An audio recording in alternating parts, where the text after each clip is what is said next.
Hey everyone, welcome back to the channel. Tonight I'm reading some of the craziest relationship stories I've ever come across. The kind where you have to remind yourself, people actually lived through this. Secret marriages, elaborate cons, proposals in front of a room full of the wrong people. This batch has it all, one after another, back to back for the next few hours. Whether you're winding down after a long day dealing with insomnia, or just need some company while you build your next masterpiece in Minecraft, this one's going to keep you company for a while. So grab your favourite drink, get comfortable, and let's dive in. Our first story comes from someone who found out the person they loved had been living a double life the entire time. My girlfriend Farah and I had been together 2 years when the calls started. Not calls to me, calls to her, always around 4 in the morning, always from a number that started with a country code I didn't recognise. She'd take them in the bathroom with the fan running. When I asked about it the first time, she said, "It's my manager. We've got clients in different time zones. It's nothing." I believed her because there was no reason not to. Then in February, I noticed she was sending $600 a month to an account she called her aunt's medical fund. Then in April, I found a photo on an old laptop she'd asked me to fix. A photo of her, in a white dress, standing next to a man I'd never seen, both of them laughing, under some kind of arch covered in flowers. I almost closed the laptop and said nothing.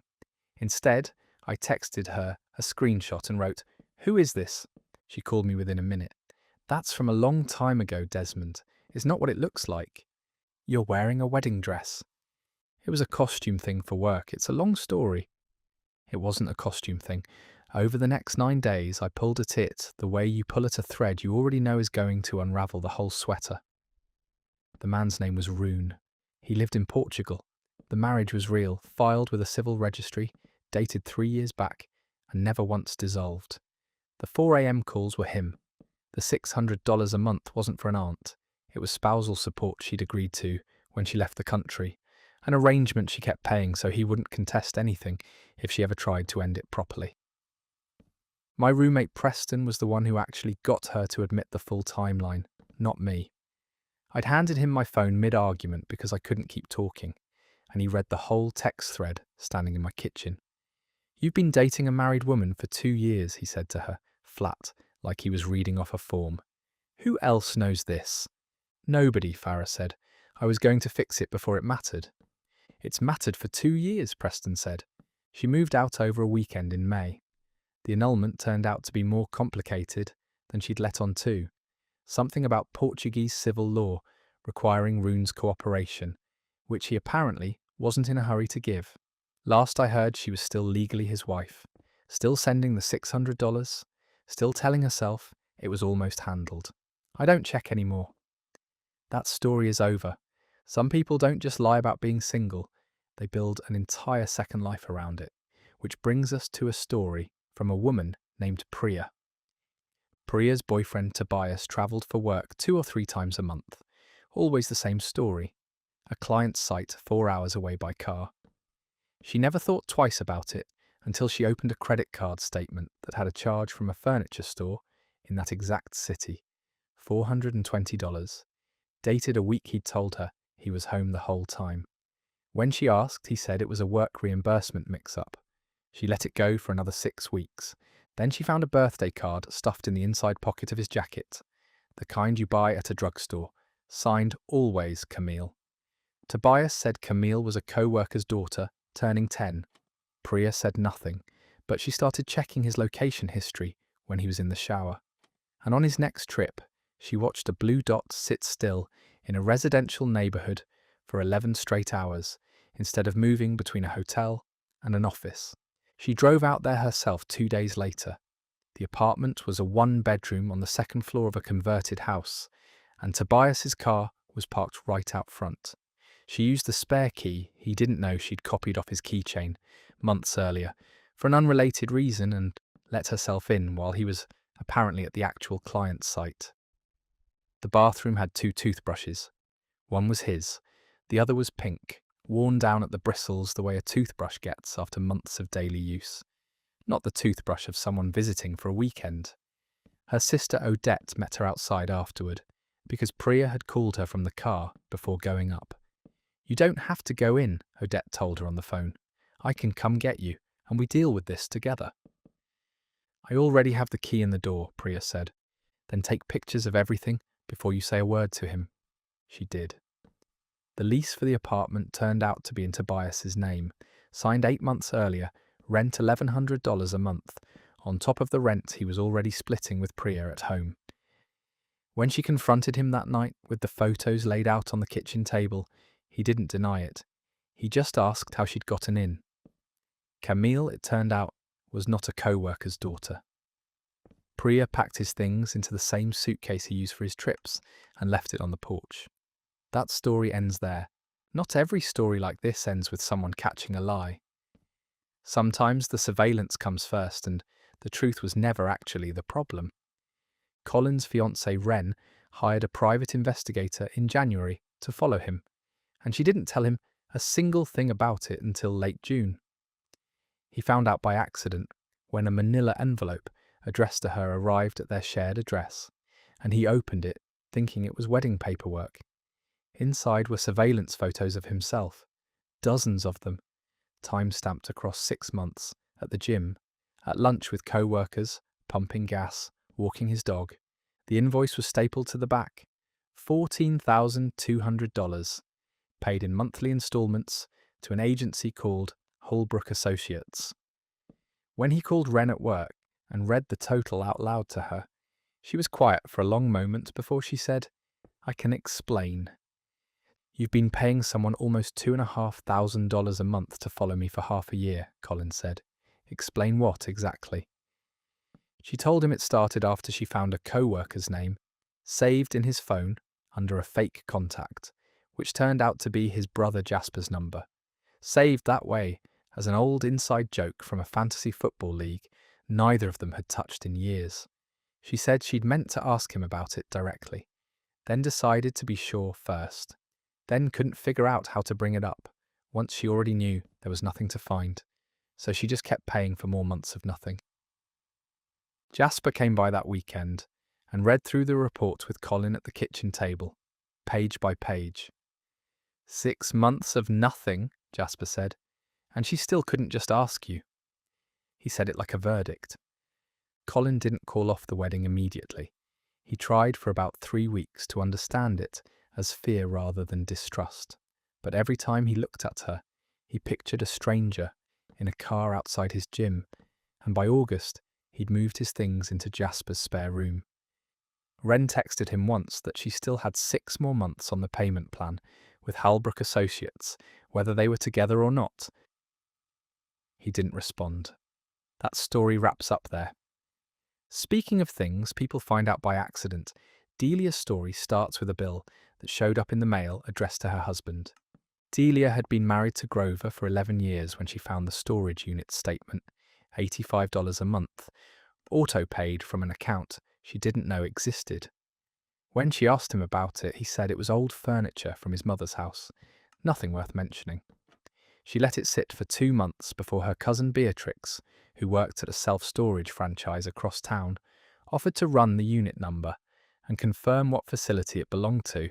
It was 15 minutes from their house. Grover was at work the day Delia and Beatrix drove over, with the spare key she found taped inside his sock drawer. The unit wasn't furniture, it was gifts. Dozens of them wrapped, stacked floor to ceiling along one wall, each one tagged with a small card in his handwriting. Beatrix read one out loud without meaning to. "To my always, Marguerite." There were tags like that on at least 30 boxes. Delia opened 4 of them right there in the unit. A gold bracelet, a first edition novel, a framed photo of the 2 of them, Grover maybe 10 years younger, arm around a woman she'd never met. A stack of birthday cards going back years, several with recent postmarks, the most recent one dated 6 weeks earlier. "He told me he hasn't spoken to her since college," Delia said, sitting down on an unopened box. 6 weeks ago isn't college, Beatrix said. That's last month. Grover's explanation that night was that the unit was a time capsule he kept meaning to donate, closure he hadn't gotten around to finishing. Delia asked why Closure needed a new birthday card every year. He didn't have an answer for that one. She found out 3 weeks later, going through his email on a laptop he'd left logged in, that Marguerite lived across the state and that they'd been meeting twice a year at a conference he attended for work, a conference Delia had helped him pack for more than once. She filed for divorce in September. That story concludes there. Grief brings out strange behaviour in people, and Rosalind's next chapter proves that even a proposal can be the wrong kind of strange. Rosalind's boyfriend Emrys had been talking about proposing for months, ring already bought, and she assumed it would happen on a trip or at dinner somewhere. Instead, it happened at her grandmother's funeral, during the reception line, right in front of the open casket, while half the family was still filing past to say goodbye. He got down on one knee between two folding chairs, ring box already open, and said loud enough for the room to hear, "I know this isn't the moment, but I couldn't wait any longer to ask you." Her uncle Fenwick, who was 3 feet away, adjusting a wreath, said, "Not now, son," clearly enough that people 2 rows back turned around. Rosalind said later she remembers almost nothing about the next 30 seconds, except the sound of her own name being said by at least 4 different relatives at once, some of them telling her to say yes, some of them telling Emrys to stand up, one cousin filming the entire thing on a phone that later got passed around a family group chat with the caption, "Did this really just happen?" She said yes. She has said many times since that she doesn't fully know why. Fenwick pulled Emrys aside afterward, out by the parking lot, and Rosalind's mother told her what he said, almost word for word 2 days later. "You had every day of the rest of your life to do that," Fenwick told him. "You picked the one where her grandmother is lying 6 feet from you." Emrys's defence, when Rosalind finally asked him directly, a week later, why he'd chosen that exact moment, was that he'd seen how sad she looked all week, and thought a happy moment might help her. She told him that a proposal isn't a mood adjustment. The engagement lasted 5 weeks. She gave the ring back at a coffee shop, not a funeral, because she said he at least deserved one normal room to hear bad news in. That story comes to an end. Not every test in a relationship comes from outside. Sometimes it's built on purpose, which is exactly what happened to a man named Hugo. Hugo's girlfriend Marlo created a fake profile under the name Sabine, complete with borrowed photos and a fabricated bio, and started messaging him from it in early March. He didn't know Marlo had made it, didn't know his own girlfriend was on the other end of the screen. Sabine messaged him about a band they supposedly both liked, then about a gym he mentioned in his profile, then by the second week, about grabbing a drink sometime. Hugo's co-worker Tessa knew what was happening the entire time, because Marlo had told her the plan over lunch before it started. "I just want to know," Marlo told Tessa, "whether he'd actually go through with it if he thought no one was watching." Hugo went through with it. He agreed to meet Sabine at a bar downtown on a Thursday, told Marlo he had a work thing that night, and showed up at 7:15, wearing the shirt Marlo had bought him for his birthday. Marlo was sitting at the bar when he walked in. Not Sabine, because Sabine had never existed anywhere except a phone in Marlo's hand. "Surprise," Marlo said, and slid her phone across the bar with the Sabine conversation still open on the screen. Hugo tried 3 separate defences over the following days. First, that he was only meeting a friend. Then that he'd planned to tell her the truth the moment he sat down. Then that the whole test was unfair and manipulative, and said more about her trust issues than his behaviour. Tessa, when Hugo brought the argument to her looking for backup, didn't give him any. "You put on the birthday shirt," she said. "Nobody wears their girlfriend's birthday gift to go clear the air with a stranger." Marlo ended it that weekend. Hugo kept the shirt. That story just ended. Our final story tonight comes from a woman who found out her own death had been announced at her husband's office for 2 straight years. Marisol had been married to Thaddeus for 6 years when his company held its holiday party, and for the first time in longer than she could remember, invited spouses. She showed up in a green dress, walked into the ballroom on his arm, and watched the entire room go silent. A woman near the bar dropped her wine glass. Someone else said, out loud, "That's not possible." It took Marisol several minutes to understand why a room full of strangers was staring at her like she'd walked in from another world. A co-worker named Ingrid finally pulled her aside by the coat check and asked gently if she was Thaddeus's sister. Marisol said no, she was his wife. Ingrid's face changed completely. "He told all of us his wife died 2 years ago," Ingrid said. "He said it was cancer. I made him a casserole." The story had apparently been detailed and consistent. Thaddeus told co-workers Marisol had passed in the spring 2 years earlier, that he'd scattered her ashes at a lake up north, that he sometimes still set a second plate at dinner out of habit. He'd taken 2 separate weeks of bereavement leave for a wife who was, at that exact time, alive at home, wondering why he'd started coming home late from what he called grief counselling sessions. Ingrid told Marisol, once the two of them had stepped outside the ballroom, that Thaddeus had gone on at least 3 dates with women from the office over those 2 years, all of them under the impression he was a grieving widower finally ready to move on. "He cried at his own desk once, talking about you," Ingrid said. "I believed every word of it."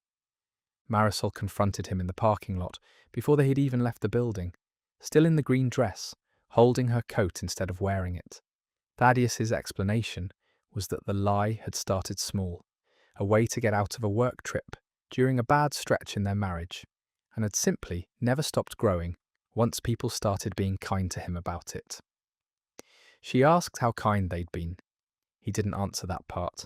She filed for divorce 3 weeks later and mailed the papers to the same office address where, as far as she knows, several co-workers still believe he buried her.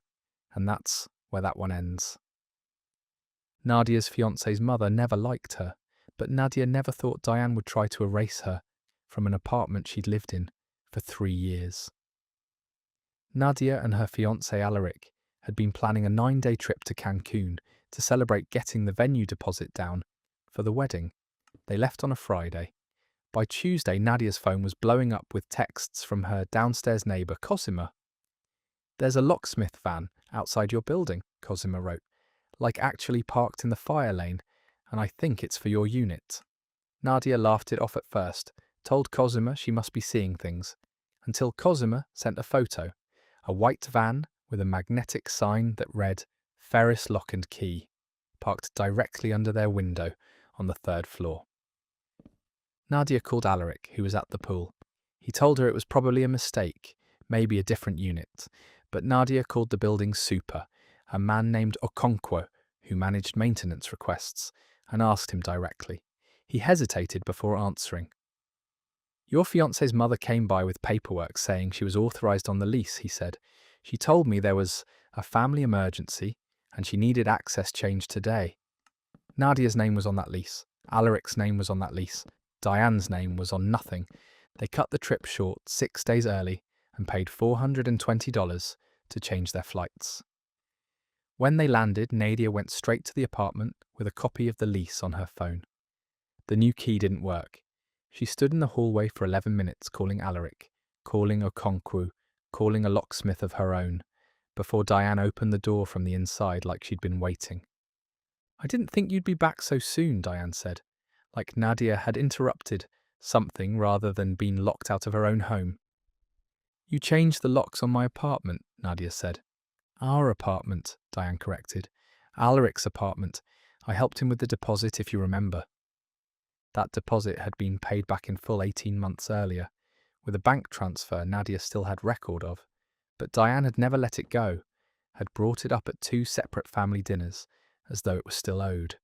Inside, Nadia found 3 of her boxes, unopened moving boxes she kept in the hall closet for the wedding decorations, sitting by the door like they'd already been packed for her. Nothing else had been touched, just the locks, and those 3 boxes positioned like an eviction notice nobody had signed.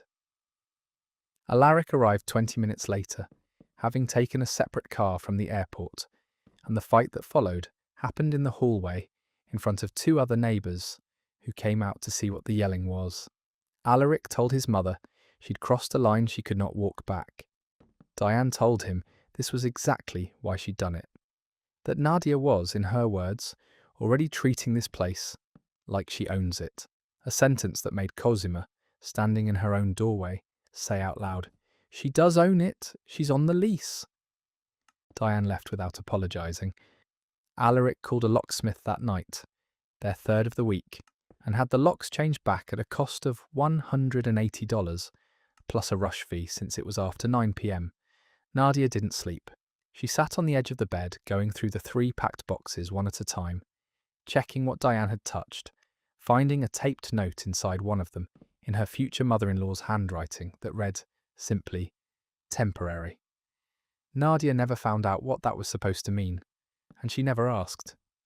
The wedding is still on, technically, 6 months out as of the last time anyone heard from her. But Diane has not been invited back to the apartment since, and Alaric has started screening his mother's calls before he lets Nadia hear them. Nadia says she keeps the spare key from that week in a drawer as a reminder of exactly what she's marrying into. That story is over. That kind of mother-in-law story tends to make people grateful for whatever chaos their own in-laws bring. Speaking of people underestimating exactly what they were dealing with, this next story is about a man who thought he was just bad with money until he found out his rent had a much stranger explanation than that. Theo had been renting the same one-bedroom for 4 years, a decent building with a landlord named Mr. Petrakis, who ran maybe a dozen units personally instead of through a company. Theo's rent was $1,100 a month, and for the last year and change, he'd noticed something odd on his bank statement. Sometimes his automatic payment to the landlord would bounce back, refunded with no explanation, only for the balance to show as paid anyway on the building's tenant portal. He asked his girlfriend Sorrel about it once, mostly as a joke, and she'd said something like, "Maybe you're just lucky," and he'd let it go, the way you let go of things that are inconvenient to look at closely. It took an accident to unravel it. Theo got a new job offer 4 states away, a genuinely good one, $70,000 a year up from what he was making, and he told Sorrel he wanted to give notice on the apartment and move within 6 weeks. Sorrel did not react the way he expected. She cried, then got quiet, then told him, "You can't just leave," in a tone that had nothing romantic in it. 2 days later, Mr. Petrakis called Theo directly, which had never happened before, to ask if everything was all right, because "your girlfriend called me pretty upset about the move-out notice." That single sentence sent Theo digging. He asked Mr. Petrakis, point blank, how Sorrel even had his number, since Theo had never given it to her. Petrakis went quiet on the phone before admitting it. Sorrel had been paying part of Theo's rent directly to him for 14 months, an arrangement she'd set up herself, transferring $300 a month on top of what Theo paid, specifically so that if Theo ever tried to give notice, Petrakis was supposed to call her first before processing anything. She said she just wanted a heads up if he ever wanted to move, Petrakis said. "I didn't think much of it. People do weird stuff for their partners all the time." Theo confronted Sorrel that night. "You've been paying my rent behind my back for over a year," he said. "Why?" "Because I knew you'd never stay anywhere long enough to build something with me if you didn't have a reason to," Sorrel said. "I wasn't trying to trap you. I was trying to make it easier for you to stay." "You paid my landlord to warn you if I tried to leave," Theo said. "That's not easier. That's a leash." His friend Hamish, who'd known Sorrel for almost as long as Theo had, didn't take it well when he heard the details. "She paid a grown man's landlord like he was a flight risk," Hamish said. "That's not a relationship thing, man. That's a supervised release thing." Theo did the math that night. $300 a month for 14 months came out to $4,200, money Sorrel had spent not on a future together, but on a system to control whether he had one. He gave his notice anyway, paid Petrakis back the difference out of principle, even though the landlord told him he didn't have to, and left 3 weeks later with a moving truck Sorrel refused to help load. She texted him for 2 months afterward asking if the new job was really worth it. He never answered. That story ends there. Not every secret in a relationship is about money, though some are dressed up to look like something far more serious. This next one starts with a diagnosis that was never real to begin with. Lettice met Julian at a mutual friend's engagement party, and within 4 months they were living together, which felt fast but not reckless, since Julian was the kind of steady, organised person who made fast decisions feel safe. 8 months into living together, Julian sat her down and told her he'd been diagnosed with a rare form of pancreatic cancer, stage 4, inoperable, given somewhere between 6 and 14 months. Lettice dropped everything. She took unpaid leave from her job for 3 weeks straight, drove him to appointments he said were at a clinic across town, held his hand through nights where he said the pain was unbearable, and put her own plans, including a job offer in another city that would have ended the relationship geographically, on permanent hold. This went on for 8 months. Lettice's sister, Renata, grew suspicious somewhere around month 5, mostly because Julian never let Lettice come inside during the actual appointments, always claiming the clinic had a strict no visitors policy for early treatment rounds. "That's not how oncology works," Renata told her once. "I work in healthcare billing, Lettice. Nobody bars a support person from a waiting room." Lettice defended him anyway, told her sister she was being paranoid about something that was destroying the person she loved. The unravelling happened almost by accident. Lettice found a printed appointment confirmation in Julian's jacket pocket while doing laundry for a clinic she didn't recognise, at an address that turned out, when she looked it up, to be a self-storage facility. She drove there herself on the date and time listed, sat in the parking lot, and watched Julian walk out of a storage unit 40 minutes later, carrying nothing but his phone, looking completely fine, get in his car, and drive to a coffee shop instead of home. She followed him. She sat down across from him at the coffee shop table without a word, and watched the colour drain out of his face. "I can explain," he said. "You don't have cancer," Lettice said. It wasn't a question. Julian admitted it right there, quietly, almost relieved to finally say it. He told her that back around month 7 of their relationship, he'd overheard her on the phone with a friend, saying she wasn't sure the relationship had a future, and he panicked. "I didn't know how else to keep you from leaving," he said. "I thought if you thought I was dying, you'd never be able to walk away. And I was right, wasn't I?" Lettice had spent 8 months of her life, roughly 240 days, organising herself around a lie designed specifically to be unleavable. She'd turned down the job offer in the other city, a role that would have paid 18,000 more a year, because she couldn't imagine moving while he was, as she believed, dying. She packed a bag that night and left for Renata's apartment, filing a police report the next morning, though the responding officer told her fabricating an illness wasn't technically a crime, unless money had changed hands, which, as it turned out, it partially had, since Julian had also let 2 co-workers organise a small paid time-off collection for him under false pretenses. That story wraps up there. Some people fake an entire disease to keep someone close. Others just quietly build a second life right next to the one their partner can see, and let it run for years before anyone notices. Roland had been married to Solveig for 6 years when he started noticing her nightly routine had changed. She'd always been the one who stayed up later than him, usually reading, but around the 2-year mark of a renovation project in their basement, she began taking her phone down there every night around 11, after Roland was reliably asleep, and staying for anywhere between 40 minutes and 2 hours. When he asked about it, she said she was decompressing, scrolling, sometimes doing a puzzle app. He believed her for a long time, mostly because he trusted her, and partly because he genuinely fell asleep fast and hard most nights, and had no real way of knowing otherwise. It was his friend Amos who first put the idea in his head. Not maliciously, just in passing at a barbecue. "My cousin's wife used to do the same thing," Amos said. "Turned out she was on the phone with her ex the whole time. You ever check?"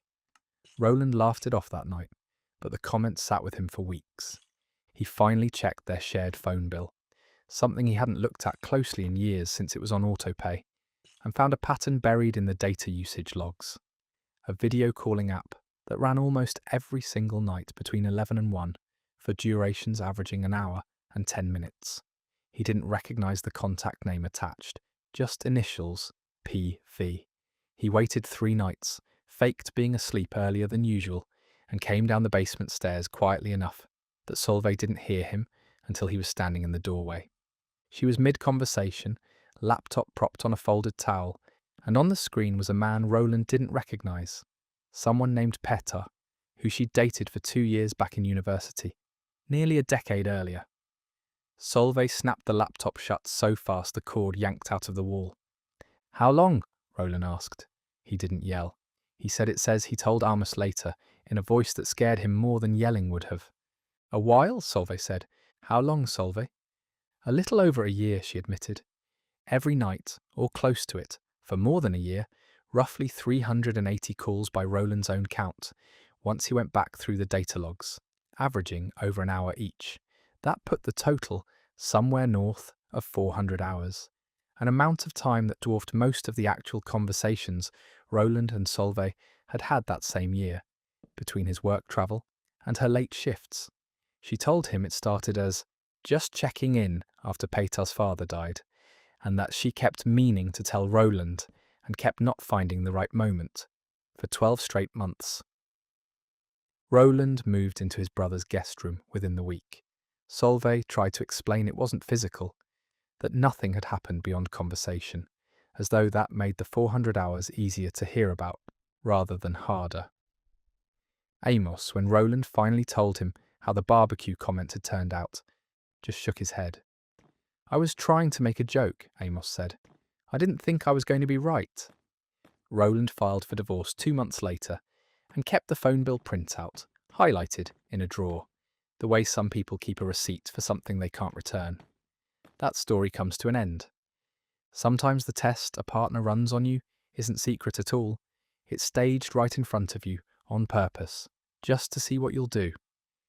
Yusuf had been dating Morwenna for a year and a half, when she asked him, half joking over dinner, "If someone broke into our place right now, what would you actually do?" He gave some answer about calling the police and getting her somewhere safe, and thought nothing more of it. 3 weeks later, he came home from a closing shift at work, just after midnight, to find the apartment door slightly open, drawers pulled out in the bedroom, and Morwenna's jewellery box, usually on the dresser, missing entirely. His first instinct was panic. He called out for Morwenna and got no answer, which made it worse, and he called 911 with his hands shaking badly enough that the dispatcher had to ask him to repeat the address twice. He grabbed a baseball bat from the closet and cleared the apartment room by room before the police arrived, something the responding officers later told him was a genuinely dangerous thing to have done. It was while he was on the phone with 911, describing what was missing, that he heard Morwenna's laugh come from the hallway closet. She stepped out holding her jewellery box, unhurt, entirely fine, and said, "Okay, you passed mostly, but you should not have gone room to room with a bat. That part scared me." Yusuf ended the 911 call mid-sentence, and the dispatcher called back twice before he picked up to confirm it was a false alarm, an incident that later showed up as an official false report on record with a possible fine attached, which the department ultimately waived after review. Morwenna explained she'd let herself in early, staged the drawers, and hidden in the closet with a spare key to their storage unit, so she could watch how he'd respond to an actual crisis, an idea she said she'd gotten from an article about relationship compatibility under pressure. His cousin Ulfred, who Yusuf called immediately afterward, still half in shock, didn't mince words. "She broke into your own apartment to run an experiment on you," Ulfred said. "That's not a compatibility test, man. That's something you'd read about in a very different kind of article." Yusuf sat with it for 2 days before bringing it back to Morwenna, seriously, not as a joke anymore. "You let me think someone broke in," he said. "You let me call the police with a fake crime. Do you understand what could have happened if I'd walked in on someone I thought was actually dangerous?" Morwenna didn't apologise. Not really. She said she was proud of how he handled it, aside from the bat, and that it told her what she needed to know about him. Yusuf didn't feel tested so much as used, and pointed out that her jewellery box, the supposedly stolen item, was insured for $2,200, meaning if he had called it in as a real burglary and it had gone further, an actual insurance claim could have been filed on a crime that never happened. They lasted another 5 months after that, strained the entire time, before Yusuf ended it for good, telling Ulfrid the trust was never quite rebuildable once you knew your own home could be staged against you. That story just ended. Staged crises are one thing. A second, fully maintained family is another thing entirely. And this next story took years to come apart. Beatrice had been married to Dorian for 11 years when she found the second phone, not hidden particularly well, just tucked into a zippered compartment of his gym bag underneath a pair of shoes he rarely wore. She only found it because she was looking for a spare charger. The phone was locked, but the lock screen wallpaper wasn't, and what she saw stopped her cold. A photo of Dorian, a woman she didn't recognise, and 2 children who looked to be around 6 and 9, all 4 of them smiling on what looked like a beach vacation. She didn't say anything that night. She sat with it for 4 days, telling herself there had to be an explanation. A cousin's kids, a co-worker's family photo, mistakenly saved, anything. On the 5th day, she called her friend Faye, who'd known Dorian nearly as long as Beatrice had, and described the photo in detail. Faye went quiet on the phone for a long moment before saying, "Beatrice, does that woman have short reddish hair, kind of a gap in her front teeth?" Beatrice said yes. Faye admitted she'd seen Dorian with a woman matching that description at a restaurant 8 months earlier, and had assumed it was a work thing, and had never mentioned it, because it hadn't seemed like her place. Beatrice confronted him with the phone sitting on the kitchen table between them. "Who is she?" Beatrice said. "And who are the kids?" Dorian tried denial first, claiming the phone belonged to a friend he was holding on to, before Beatrice pointed out his own face was in the photo, at which point he stopped talking entirely for almost a full minute.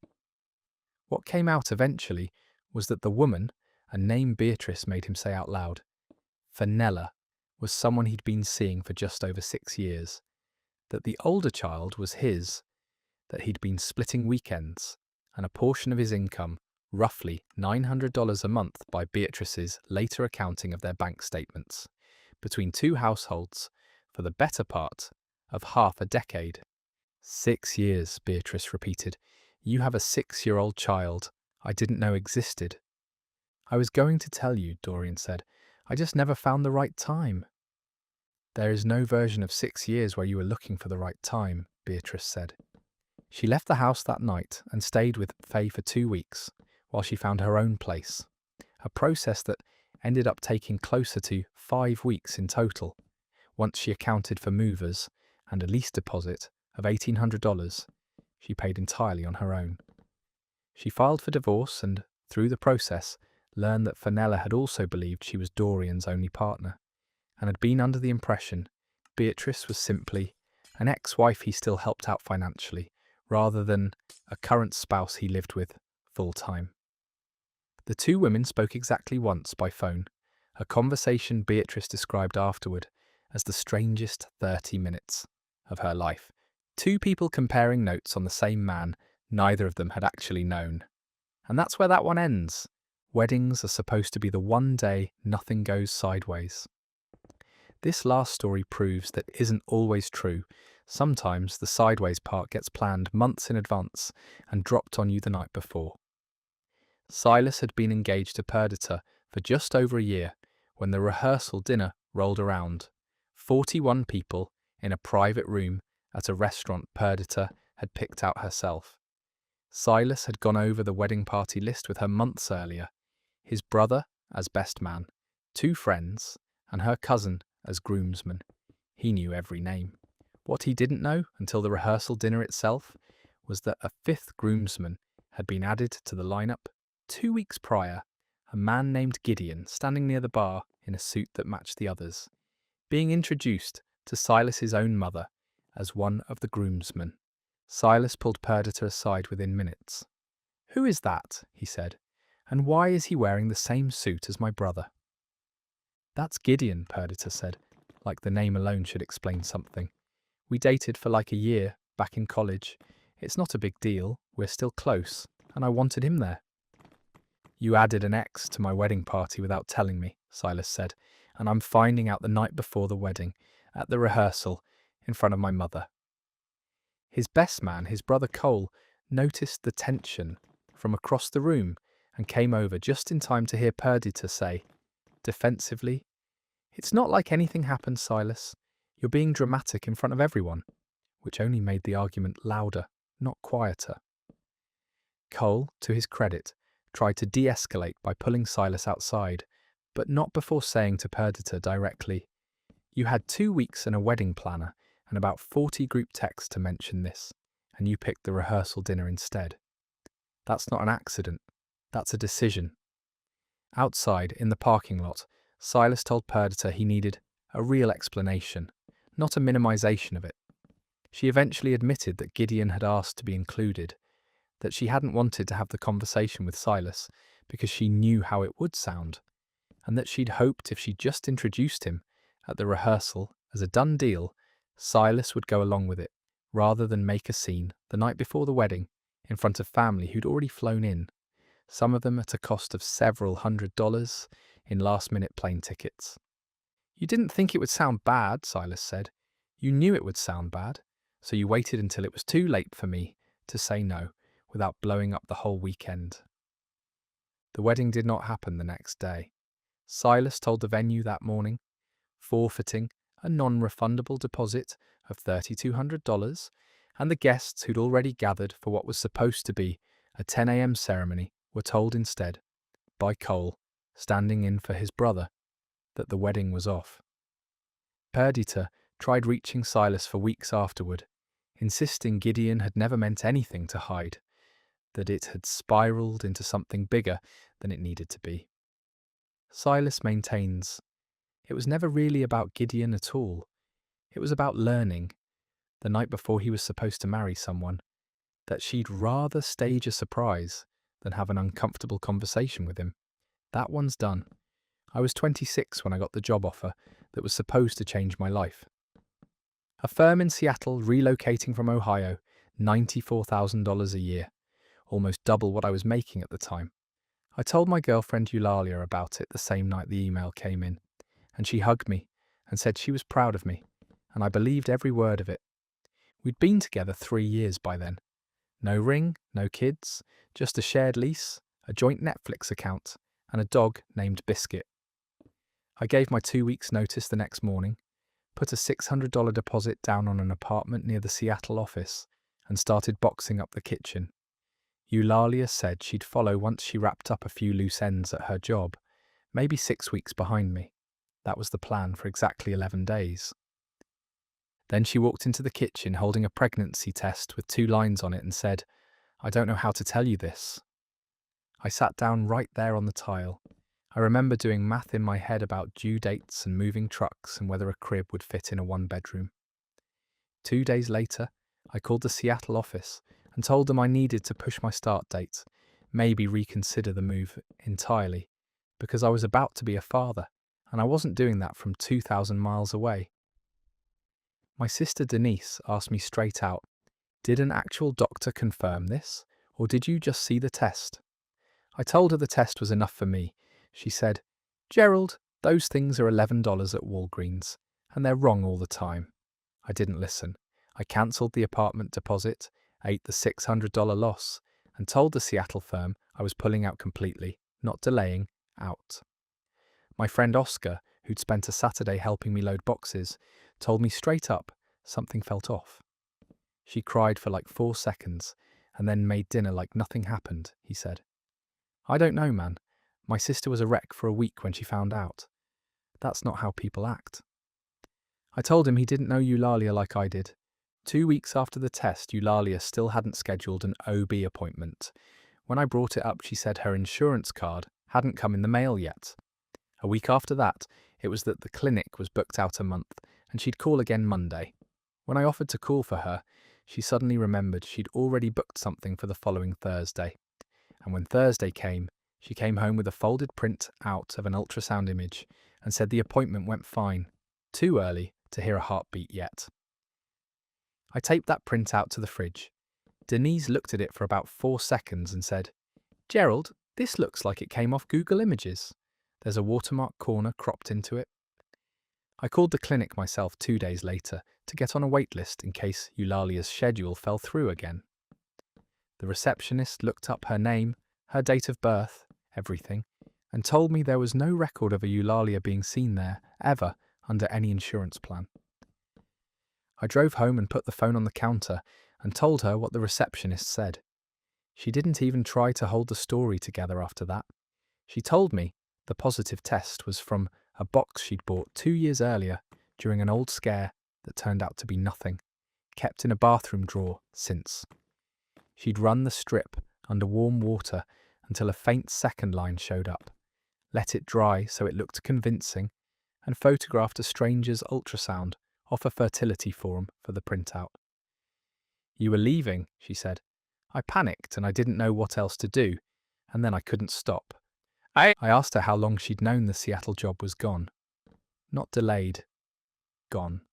She looked at the floor. The position had already been filled by the time she finally admitted it, 3 weeks after I'd told them I was out. Denise came by that weekend and kept muttering $11 under her breath, like she genuinely couldn't get past it. Oscar didn't say, "I told you so." He didn't have to. I moved out 6 weeks later. Eulalia kept the apartment, and by way of a mutual friend, I heard she kept Biscuit too, which somehow stings worse than the job. I spent the next 4 months applying anywhere in Ohio that would take me and landed a $61,000 role just to have income again. $33,000 a year, below where I'd have started in Seattle. I still think about that number sometimes, and about a fake test drawn on with warm tap water that was strong enough to end it. That story is over. Some people will burn your entire future to the ground just to keep you sitting in the room with them. And the frightening part is how convincing they can make the fire look. Our next story comes from someone who found out the hard way that her relationship had an audience she never agreed to. I'm Anika, and for 2 years I dated a guy named Callum who filmed our fights and posted them online without ever telling me. It started small, the way these things do. Callum ran a moderately popular page, about 40,000 followers, mostly relationship advice content. How to communicate with your partner, that kind of thing. I knew he filmed himself talking to camera sometimes. What I didn't know was that he'd started leaving his phone propped against the fruit bowl during arguments, recording audio and sometimes video, then cutting the footage into clips captioned things like "when she doesn't validate your feelings" or "gaslighting in real time." I found out by accident. My friend Whitney sent me a video at 11 p.m. with the message, "Isn't this you guys?" It was us from 3 weeks earlier, arguing about whether he'd forgotten my co-worker's name for the 4th time at a work party. In the video, my voice sounded shrill, in a way it never sounds in my head. Cut to hit right after I said something sharp. No context before it. 340,000 views. 6,200 comments. Most of them calling me controlling. I didn't say anything to him that night. I went back through his page instead, scrolling through 8 months of posts, and found 11 more clips of us. Some just audio over a black screen, all from arguments I remembered having in what I thought was a private apartment. One had 900,000 views. The caption read, "POV, your girlfriend won't let it go." When I confronted him, he didn't apologise, not really. He said, "I never used your name, your face is barely in frame in half of them. I blurred you in the rest." I asked him since when that made it okay to record me without asking. He said, "It's content, Annika. This is literally how I make my living. You know that." I told him I did not in fact know that our fights were his living. I asked him to take them all down. He said he could take down maybe 3, the ones with the most personal detail, but the others were already performing, and pulling them would tank his engagement for the week. His brother Krista, who I'd always gotten along with, actually backed me up when I called him about it later. "Bro, that's not okay," he told Callum on speaker. "You can't just wiretap your own girlfriend for clout." Callum told him to stay out of it. I gave him 1 week to take all 12 down. He took down 4. I broke up with him on day 8 and sent a formal request to the platform, citing non-consensual recording, which got 6 more removed over the following month. 2 are still up as of the last time I checked, both audio only, both still collecting views off arguments I had no idea were being sold. Whitney still checks his page sometimes to see if anything new with my voice in it shows up. So far, nothing since the breakup. Small mercy. That story ends there.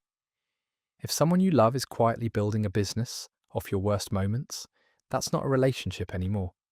That's a content pipeline with a person attached. I'm Trent, and I found out my marriage was over when my key stopped working in my own front door. Yolanda and I had been married 4 years when we had what I'd call our first real fight. Not a bickering about dishes fight, but a full, ugly 3-hour argument about whether we were moving to Arizona for her job or staying near my parents in Ohio. Things got said. I told her the move sounded like her deciding our whole life without me. She told me I'd never once put her career first in 4 years of marriage. Around midnight, I left to cool off at my brother Roy's place, figuring we'd talk again in the morning once things settled. I came back around 9 a.m. the next day, and my key wouldn't turn. I tried it 4 or 5 times, thinking maybe I was jamming it wrong, before I noticed the deadbolt itself looked different, brand new brass against the older paint around it. I called Yolanda, and it went straight to voicemail. I texted her and got nothing for 2 hours. I sat on the porch steps and pulled out my phone to at least check the Wi-Fi so I could work from my laptop while I waited. The network wasn't there anymore. Not connected, gone entirely, like it had been renamed or the router reset. Our neighbour Pete came out to get his mail and asked if everything was all right. I told him I was locked out of my own house. He said, "Yeah, I saw a locksmith van here yesterday afternoon, maybe around 2. Figured you guys were doing a security upgrade or something." Yolanda finally texted back around noon. "I need space and I'm not comfortable with you having access right now. We can talk this weekend." I texted back, asking how she expected me to get my clothes, my laptop charger, my dog's medication, since our dog Ranger was inside. She sent a photo of Ranger, safe and fed, and said she'd drop a bag of my things at Roy's later that day. She did drop a bag. It had 2 shirts, 1 pair of jeans, and my toothbrush. No laptop charger, no work files, nothing I actually needed. I called her and asked if this was really how we were doing this after one fight, and she said, "It wasn't one fight, Trent. It was the fight that showed me exactly how this marriage was going to go if I didn't set a boundary right now." Roy, listening from across the room, just mouthed a boundary at me like he couldn't believe the word either. I spent 9 days at Roy's place, working off his Wi-Fi, wearing the same 2 shirts on rotation, while my other clothes sat locked in a house I still had a mortgage on. When I finally got a locksmith of my own to let me back in, completely legal, my name was on the deed, Yolanda had already moved a third of her stuff to her sister's. We sat down properly for the first time in over a week, and she admitted the lock change was less about safety and more about proving a point. "I wanted you to feel what it's like to have no control for once," she said. I told her that instead of making a point, she'd just answered the Arizona question for both of us. We separated 4 months later. Ranger lives with me now, which was the one thing she didn't fight me on. That story wraps up there. Nothing tells you where you stand in a marriage faster than finding out your own front door doesn't recognize you anymore. This next one comes from a woman who spent over a year being introduced to her boyfriend's entire family as something she absolutely was not. "My name is Fiona, and for 14 months my boyfriend Godfrey told his parents I was his roommate. We met at a bar downtown and were exclusive within 2 months, moved in together within 7.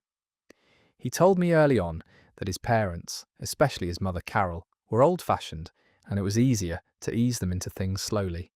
I didn't love it, but I understood, or told myself I did. The first time I met Carol, at a birthday dinner for Godfrey's dad, he introduced me as my roommate Fiona. She helps split the rent, saves us both a ton. Carol shook my hand warmly, and asked what I did for work, and that was that. I figured it was a one-time thing to break the ice. It was not. Over the following year, I sat through 2 more family dinners, a 4th of July barbecue, and a cousin's engagement party, always introduced the same way, always roommate. At the barbecue, Godfrey's aunt asked me point blank if I had a boyfriend, and Godfrey jumped in before I could answer and said, "She's actually seeing someone, it's pretty new." While I was standing right there, 8 months into living with the man, asking me to lie about it. My coworker Renee was the one who finally pushed me to say something. I'd told her the roommate story as a funny anecdote at first, and by month 10 she wasn't laughing anymore. "Fiona, that's not a slow roll out. That's a year," she said. "You've met his whole family more than once. What exactly is he waiting for?" I didn't have an answer for her, which told me something on its own. I brought it up to Godfrey directly after the engagement party on the drive home.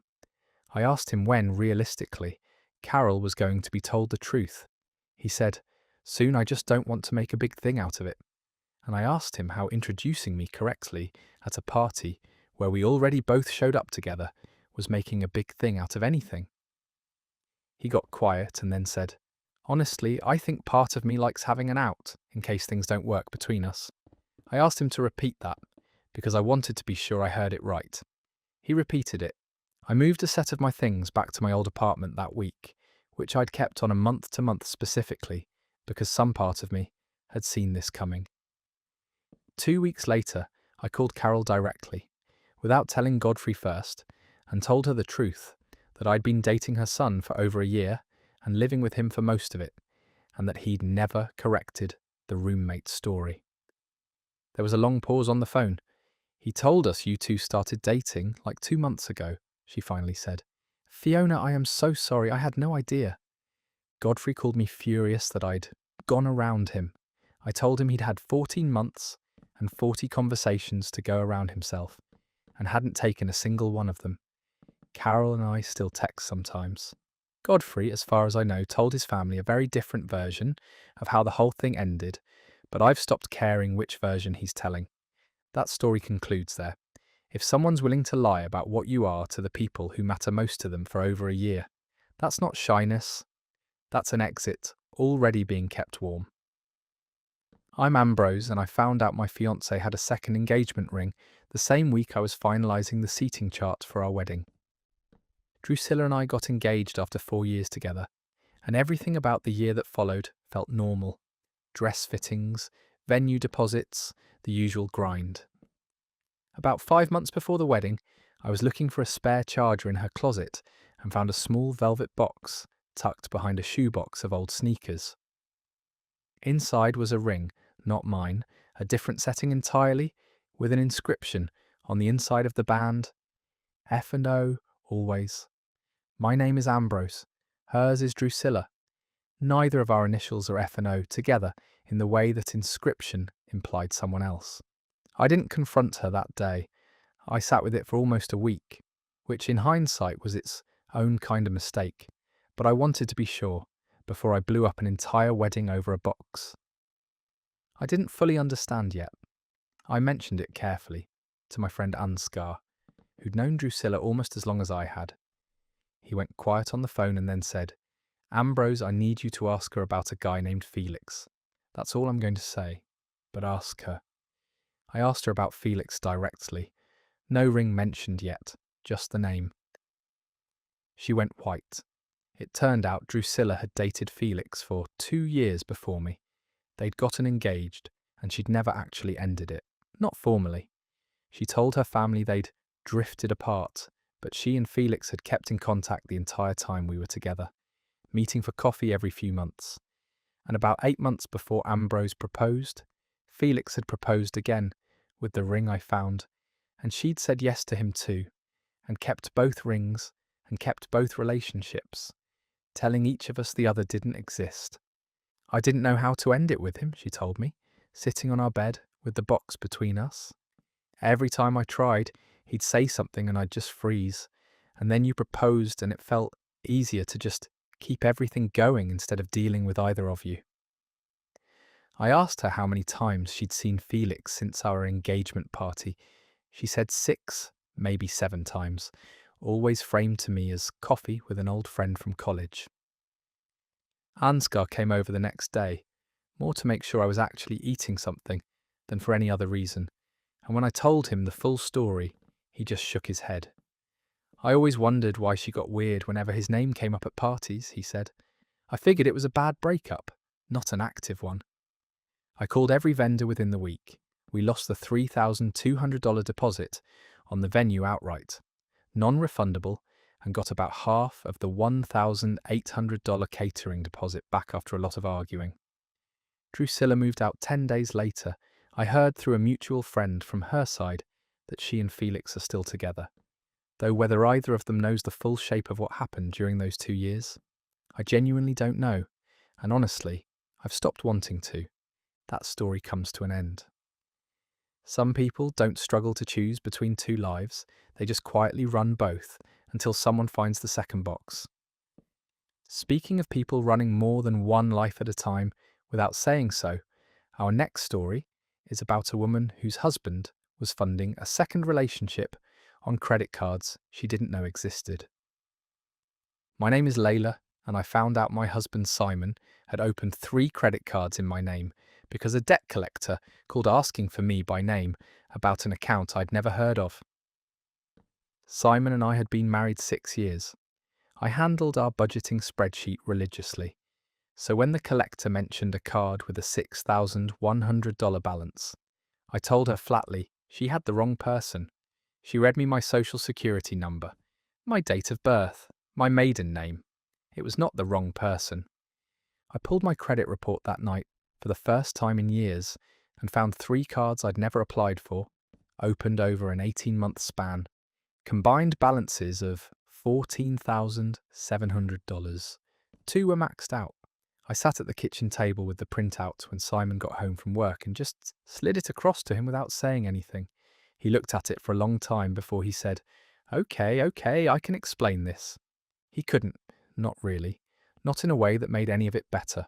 The cards had funded weekend trips, dinners, a hotel stay in another city, logged 3 separate times over 4 months, all tied to a co-worker named Bianca he'd been seeing since a work conference the year before.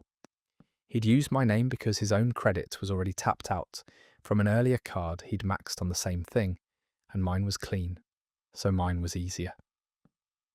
My sister Petra came over the next morning after I called her crying at 6 a.m, and when I read her the statement details out loud, hotel charges, a jewellery store charge for $890, that definitely wasn't for me. She just kept saying, He put your name on it, Layla. He didn't even hide behind his own name for this. She said it like that detail was somehow worse than the affair itself, and honestly, by the 3rd time she said it, I agreed with her. I confronted Simon with the jewellery store charge specifically and asked who it was for. He admitted it was a bracelet for Bianca, bought 2 months earlier, the same week he'd told me he was working late on a project. I asked him how he planned to ever pay the cards down without me noticing, since my credit was going to take the hit either way once the accounts went delinquent. He didn't have an answer, just said he'd meant to figure it out before it became a problem, as if $14,700 across 3 accounts wasn't already the problem.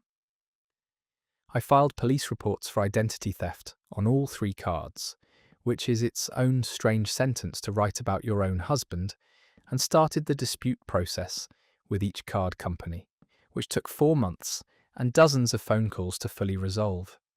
2 of the 3 balances were eventually zeroed out once the fraud claims went through.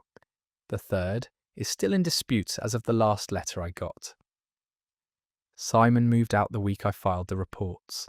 Petra still brings up the fact that he used my name every single time his affair comes up in conversation, and every time it still lands exactly as bad as the first time she said it.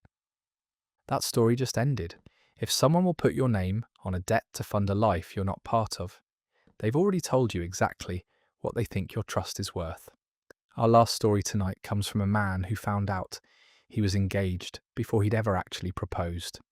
I'm Bertram, and my girlfriend Vespa announced our engagement at my family reunion before I'd bought a ring, before I'd asked, before the idea had even fully formed in my own head as a plan with a date attached to it. Vesper and I had been together 2 years, and yes, marriage had come up in conversation, the normal amount 2-year couples talk about it, vaguely, hypothetically, someday. I'd started quietly looking at rings about 6 weeks before the reunion. Nothing decided, just browsing, and made the mistake of mentioning it once, offhand, to my cousin Oriana over text. I didn't know at the time that Oriana and Vesper were close enough that Vesper had access to Oriana's phone that weekend to help her find directions to the reunion site. The reunion was at my mum Gail's place, 40-some relatives, a rented pavilion, the whole thing. Vesper wasn't even supposed to be there that year. I hadn't invited her yet because we'd only been dating a year at the last one, and I wanted to see how this year felt first. She showed up anyway, drove 3 hours on her own, walked in mid-afternoon holding a bottle of wine, like she'd been invited all along. About an hour in, during the toast my uncle usually gives, Vesper stood up unprompted, tapped her glass and said, "Since we're all here, I just want to say how excited I am to officially be joining this family," and then held up her left hand, bare, no ring, and said, "Bertram and I are engaged." The pavilion erupted. My mother burst into tears. My uncle immediately restarted his toast to fold the news in. I stood there holding a plate of potato salad with absolutely no idea what to say, because as far as I knew, factually, we were not engaged. I pulled her aside behind the pavilion, about 10 minutes later, and asked her, as calmly as I could manage, with 40 relatives 50 feet away, what exactly she thought she was doing. She said, "Oriana told me you were looking at rings, so I figured it was basically happening anyway, and I didn't want to wait around for you to get to it. I wanted us to have this moment together, as a family." I told her that wasn't a decision she got to make for both of us, especially not in front of my entire extended family before I'd even picked a ring. My mother found us mid-conversation and asked, gently, if everything was all right, and Vesper jumped back in immediately, with "We're just figuring out timing for the actual proposal, nothing's wrong," smoothing it right back over in front of her. Gail looked between the two of us for a long second and said, "Bertram, is that true?" And I had to decide, standing behind a pavilion at my own family reunion, whether to correct the record in front of everyone or let it ride for one more day. I let it ride that day. I did not let it ride the week after. I told Vesper I needed real time to figure out if I even wanted to move forward with someone who'd take a decision that size out of my hands, entirely. Ring or no ring. We broke up 5 weeks later.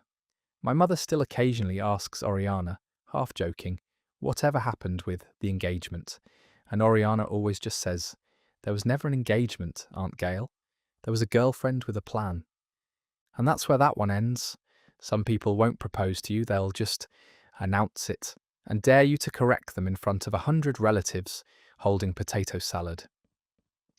I lived 40 minutes across town from Percival for the first year we dated, in my own one-bedroom apartment with a lease I actually liked. He kept saying he wanted us to move in together, and I kept saying I wasn't ready to give that place up for someone I'd only been with 14 months.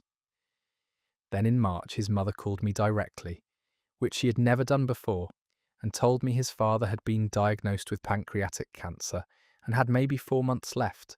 Percival asked me to move in with him for the time he has left with us, and I felt like a monster for hesitating even one day. I broke my lease, ate a $2,400 penalty, and moved into his 2-bedroom that Tuesday. His father, a heavy-set man named Gerald, who Percival introduced as my dad, was staying in the guest room for what Percival called treatment recovery. Gerald coughed a lot, wore the same bathrobe every day, and asked me twice a week to bring him ginger ale from the corner store 2 blocks down. 3 weeks in, my sister Rowan visited and sat with Gerald for 20 minutes while I made lunch. She found me in the kitchen after and said, "Quiet. That man doesn't know your name, Corinne. He called you the roommate. Also, he asked me if I had a lighter twice. Pancreatic patients on treatment don't usually ask for lighters." I brushed it off. Gerald had good days and bad days, Percival said. Then in April, I came home 4 hours early from work and heard real laughing from the guest room. Not sick person laughing, and when I opened the door, Gerald was on a video call, script pages fanned across the bedspread, saying, "No, tell Percival I need the check by Friday or I walk. This is week 6 already." I stood in the doorway. He looked up and just said, "Oh, hey." I called Percival at work. "Who is Gerald?" "He's my dad, babe. What?" "He's on a call talking about a check in week 6, Percival." "Who is he?" Long pause. "Okay, he's an actor. I found him through a friend who does corporate training videos. I paid him $1,100 a month to play my dad, because you wouldn't move in, and I panicked. And I thought, if you saw what it would feel like to lose someone, you'd understand why I wanted you here." "You paid a stranger $6,600 to fake dying so I'd break my lease." When you say it like that, it sounds insane. It is insane. There's no other way to say it. Gerald, to his credit, packed his bag while we were still on the phone and left a note on the counter. "Sorry, hun." He seemed so sure this would work out fine. Good luck with the lease. He didn't even ask for his last payment. Rowan tracked him down afterward out of pure spite and found out his real name was Walter, mostly community theatre, one regional insurance commercial. Percival tried the full apology tour. Flowers, a handwritten letter, an offer to repay my $2,400 penalty, which he actually did in 3 installments. He kept saying the same line over and over, that he loved me so much he lost his mind a little, like that was supposed to land as romantic instead of deranged. My co-worker Rosamond, when I told her at lunch 2 days later, put her fork down and said, "He hired a man to have cancer at you. I need you to hear how that sounds out loud." I did hear it. I moved out 6 weeks later, into a new lease 2 blocks from my old one, and blocked his number after the 3rd time he called, asking if we could talk about Gerald like adults. Last I heard, Walter's got a recurring gig, playing dementia patients for a company that trains nurses. Small world. That story is over. Some men would rather run a 6-week theatrical production, complete with a hired actor, than have one honest conversation about moving in together. Truly staggering commitment to the bit. Now that story was about a fake father. This next one swaps the con for technology, and somehow it's worse. I found the app by accident. My wife Iolanthi's phone was mirrored to our shared car display for directions, and a notification popped up on the dash screen that read, "Zelina arrived at Sunset Vista Apartments." I didn't know a Zelina. I asked Iolanthi about it that night, and she laughed it off, said it was a location-sharing app she used with her college friends, nothing serious. 2 weeks later, I was setting up her old phone as a backup for her mum, and the app was still logged in.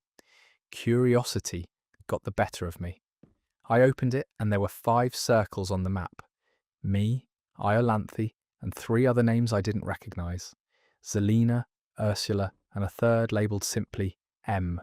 3 separate contacts, live tracked 24 hours a day, going back according to the app's history log, 14 months. I texted my friend Orsino a screenshot before I said anything to Iolanthe, because I needed a second brain on this. He called me within 4 minutes. "Dev, those are her exes. I remember Zelina from her old Instagram. She dated her for like 2 years before you.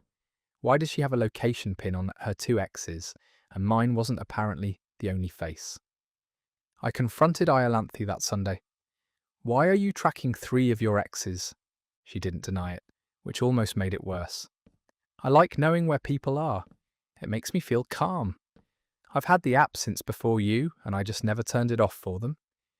You're tracking me and 3 exes on the same app, at the same time, for 14 months. It's not that deep, Dev. You know within minutes if I stop at a gas station, I didn't mention. You've never once mentioned, you know within minutes, when Zelina leaves her apartment." She got defensive fast, said I was making it sound like stalking when it was just background noise, said she'd forgotten the other circles were even on there. I asked her to pull up her check-in history for Zelina specifically. 611 pings over 14 months, an average of 1.5 times a day. That's not background noise. That's surveillance with a pretty icon. Her sister, when I mentioned it at a family dinner 2 weeks later, trying to gauge if this was normal for their family, went quiet and then said, "She did the same thing with her ex before you. The one before Zerlina. I told her back then it was weird.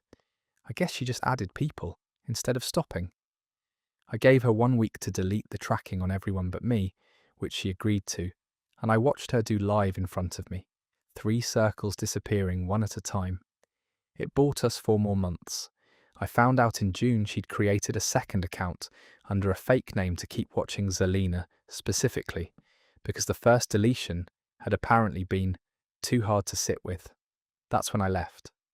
Not over jealousy, not over an argument, over the sheer amount of quiet, methodical effort it took to build and maintain a surveillance network on people who weren't even in her life anymore.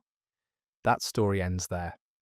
If you need a minute and a half a day, every day, to check in on someone you broke up with over a year ago, that's not love. That's unfinished business, wearing a location pin. My best friend Delphine planned my bachelorette party at a rented lake house 2 hours outside the city. 11 of us total, wine, a private chef for the first night. The whole deal. 30 minutes into the welcome toast, a woman in a matching blush pink dress walked in through the front door, carrying a gift bag, and said, "Sorry I'm late, traffic was insane." Nobody moved. Delphine, who had built the guest list herself and confirmed every single person by name, looked at me and mouthed, "Who is that?" I didn't know either. She introduced herself to the room as Sage, said she was so happy to finally be included, hugged 2 bridesmaids who clearly had no idea who she was, and sat down at the dinner table like she'd been there the whole planning process. My cousin leaned over and whispered, "Is that a surprise guest your fiancé arranged?" I said I genuinely had no idea, but I also didn't want to make a scene over dinner, so I let it ride for almost 2 hours. It fell apart at dessert. Sage raised her glass for an impromptu toast and said, "To Hetty for being so understanding about Ingram and me. We really did have something special before you two." The table went dead silent. My glass stayed on the table. I pulled her into the kitchen. "How do you know Ingram?" "We dated for a year and a half, ending about 8 months ago. I thought Ingram told you I might come. We're still close. He said it would mean a lot to him." I called Ingram right there from the kitchen on speaker in front of Delphine. "Your ex is at my bachelorette party in a bridesmaid dress. Did you invite her?" There was a pause too long to be innocent. I mentioned to her that you guys were doing a lake house thing. I didn't think she'd actually show up in a matching dress. That's insane. I swear I didn't tell her to come. I definitely didn't tell her the dress code.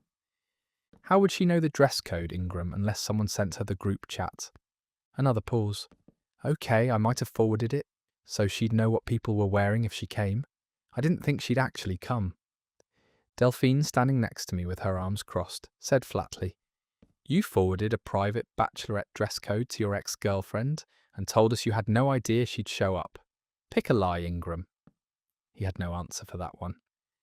Sage left within the hour, not thrown out exactly, just quietly walked to her car after I told her the party was for people who'd actually been invited. She sent me a long text 2 days later, insisting she thought it was a "we're all friends now" situation, and that Ingram had described their breakup as mutual and recent, which contradicted the 8 months ago timeline he'd given his own groomsmen. I sat Ingram down that weekend and asked him one direct question. Why does your ex know my private party details 8 months after you two supposedly ended things? He didn't have a good answer, just a lot of, "It's complicated, and she's just a friend now." I postponed the wedding, not cancelled, postponed, until he could explain a timeline that made sense with details that lined up. We're technically still engaged. We have not set a new date. That story wraps up there. Nothing says healthy closure with an ex like forwarding her your fiancé's private bachelorette itinerary. Julian's got some real explaining to do before anyone books a venue again. Speaking of people who test their partners instead of just asking them something directly, this next story takes it to 6 months. Ren told me she'd been laid off on a Tuesday in January, said her marketing firm cut 11 positions, and hers was one of them, effective immediately, no severance because she'd only been there under a year. I believed her instantly. I helped her update her resume that same week, sat with her while she filled out 9 job applications, told her rent and bills were covered. Don't stress about money, just focus on finding something good. For 6 months I watched her job search. She'd leave the apartment some mornings dressed nice, said she had interviews. She talked about a second round callback with a company called Bristow Media that never seemed to go anywhere. My roommate Calloway, who lived with us at the time and worked from home most days, mentioned once in March that he never actually heard her on a single Zoom interview through the wall, and our walls were thin enough that he heard everything. I proposed to her in June anyway, at the small overlook 2 blocks from where we met. Ring I'd been saving 8 months of freelance income for, $3,100 on a modest solitaire, because I wanted to do it before she found a new job, so she'd know none of this was about money. She said yes, crying, and told me 2 days later, sitting on the kitchen floor, that she needed to tell me something. She hadn't been laid off. She'd quit voluntarily in January and had been unemployed on purpose, living off savings, specifically to see whether I'd still want to marry her if she brought nothing to the table financially for half a year straight. You tested me for 6 months. I needed to know it wasn't about the money, Owen. My last relationship, the guy left the second I lost my job for real. I couldn't go through that blind again. So instead of telling me that fear out loud, you lied to my face for 6 months and let me propose to a lie. I know how it sounds. You don't, actually, because if you did, you wouldn't have let me spend $3,100 on a ring for a version of you that doesn't exist. Calloway, when I told him the full thing that same night, just shook his head and said, "Man, I heard 0 interviews through that wall in 6 months, and I figured it wasn't my business to say anything. I should have said something in March." I told him it wasn't on him. I gave the ring back to the jeweler for store credit, not a refund. They don't do refunds on custom sizing, and I moved out 3 weeks later into a short lease above a hardware store. Ren texted for 2 months trying to explain that the test came from a good place. Testing someone for 6 months isn't a good place. It's just control with a sympathetic backstory. That story concludes there. If you have to run a half-year psychological experiment on your partner to trust their intentions, the problem was never really about the money. My husband Anders and I had been putting $400 a month into my 401k automatically since we got married, on top of what his own employer matched into his account. And I never checked the balance closely because that's what the automatic part is for. In May, I finally logged in to move some funds around before a rate change and found a $14,600 hardship withdrawal from 11 months earlier that I'd never approved, never signed for, and never even received a notification about because Anders had changed the account email to one I didn't recognise. I called the plan administrator first, thinking it was fraud. They confirmed the withdrawal was authorised with my electronic signature, dated the previous June, routed to an external account. I didn't authorise anything in June. I asked Anders about it that night, laid the printout on the table between us. "I needed it for a work thing," he said first, not looking at me. "I was going to pay it back before you noticed." "Pay it back to my retirement account? You can't just pay hardship withdrawals back, Anders. They're gone. There's a 10% penalty on top of the taxes. Where did $14,600 of my money go?" It took him 4 more days and one very direct conversation with his brother before he told me the truth. His ex-girlfriend Liesel, together with him on and off years before we met, had fallen behind on rent after losing her job, and Anders had been covering her $1,200 monthly rent for 11 months using money pulled from my account, because his own savings had already run dry after month 3. "You paid your ex's rent for almost a year with my retirement money." "I didn't want her to end up homeless, Sunniva. I still care about her as a person." "I care about people too. I don't liquidate my husband's retirement account to prove it." My sister-in-law, Anders' own sister, when I called her in tears that week, said something I still think about. "He did this with Liesel once before. years before you two even met. Borrowed from a joint account with a different girlfriend to help her. I thought he'd grown out of it. I'm sorry, I should have warned you when you two got serious. Apparently, this wasn't even his first rodeo, just his first time doing it to a spouse's retirement account specifically. I hired a lawyer within the month, not for divorce yet, but to understand what recovery even looked like, given the penalties already assessed. The account is down over $16,000 total once you count the withdrawal, the 10% penalty, and the tax hit at filing. Anders moved into his brother's spare room in July while we figure out what happens next. 11 months of rent for a woman who hadn't been his girlfriend in years, paid for with money meant for my retirement. That story comes to an end. There is caring about someone's well-being, and then there is quietly draining your spouse's future to fund your ex's present. Those are not the same thing, and Blair is going to have a lot of time in that spare room to think about which one he actually did. This next one comes from someone who found out that control doesn't stop at the guest list. My fiancée Nisa has always been particular, and I loved that about her for most of our 2 years together. She plans everything down to the minute, and it usually makes our lives easier. 3 weeks before the wedding, she asked to see the best man speech my brother Merrick had been working on. I told her that wasn't really how it worked. The best man writes his own speech. That's kind of the entire tradition. She sent me a 4-page Google Doc 2 days later titled Merrick Best Man Remarks Final. I read it. It was written entirely in her voice, full of references to specific moments she remembered from our relationship. Almost nothing about Merrick and me growing up.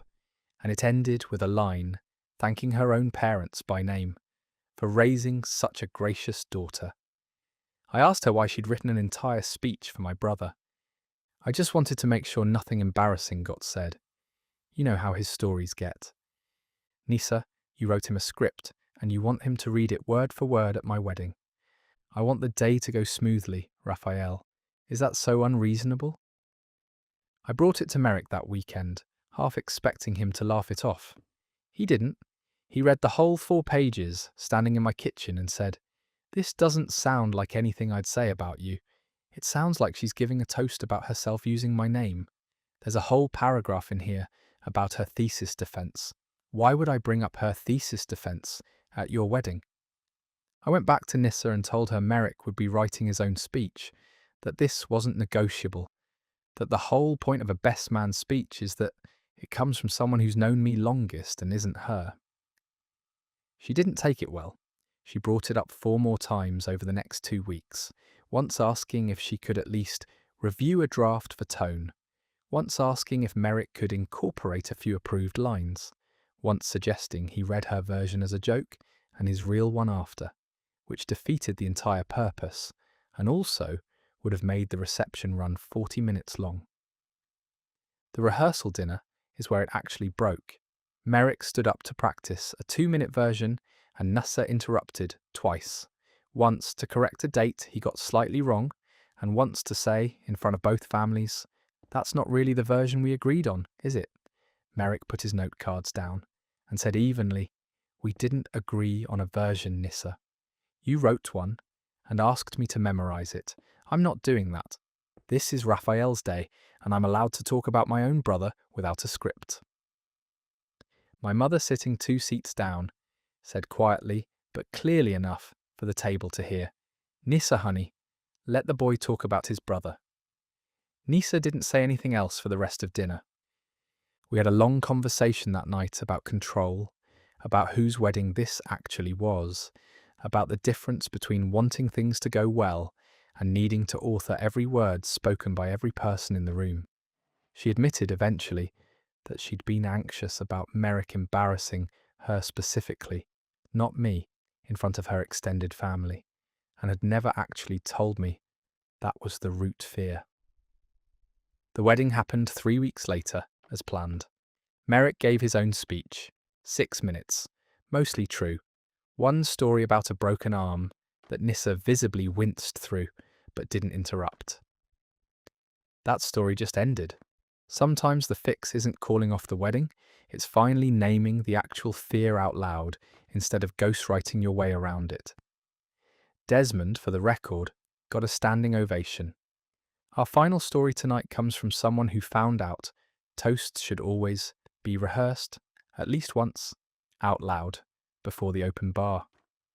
My boyfriend Soren and I had been together 3 years when my twin sister Astrid got engaged, and he offered to give a toast at her engagement dinner since our families had grown close over the years, and he'd known her almost as long as he'd known me. I thought it was sweet. I did not think about how much Astrid and I look alike, especially from across a dim restaurant, especially after Soren had 2 glasses of wine on an empty stomach.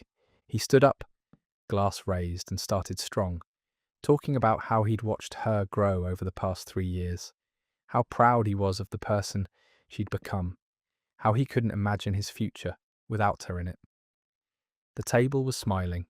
Then he said, which is why I actually have something I want to ask right now, in front of everyone, and got down on one knee in front of Astrid's actual fiancé, holding out a small box that I recognised immediately because it was mine, the one I'd found in his sock drawer 3 weeks earlier and pretended not to see.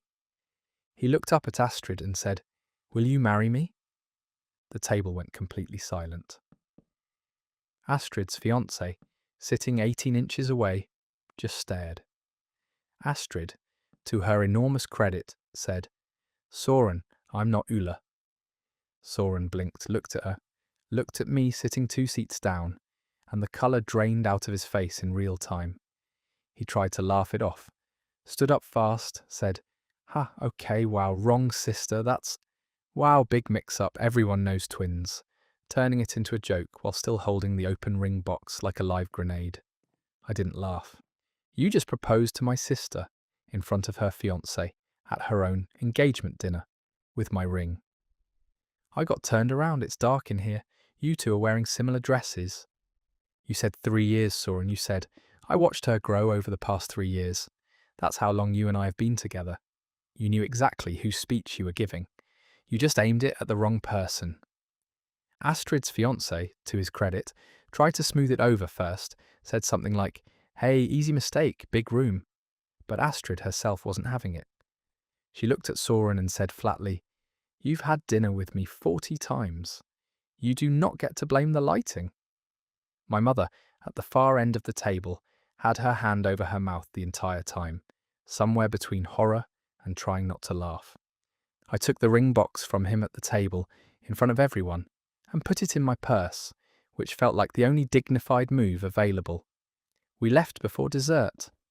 In the car, he tried the lighting excuse 2 more times, then tried, "You two really do look alike from certain angles," which did not help his case even slightly.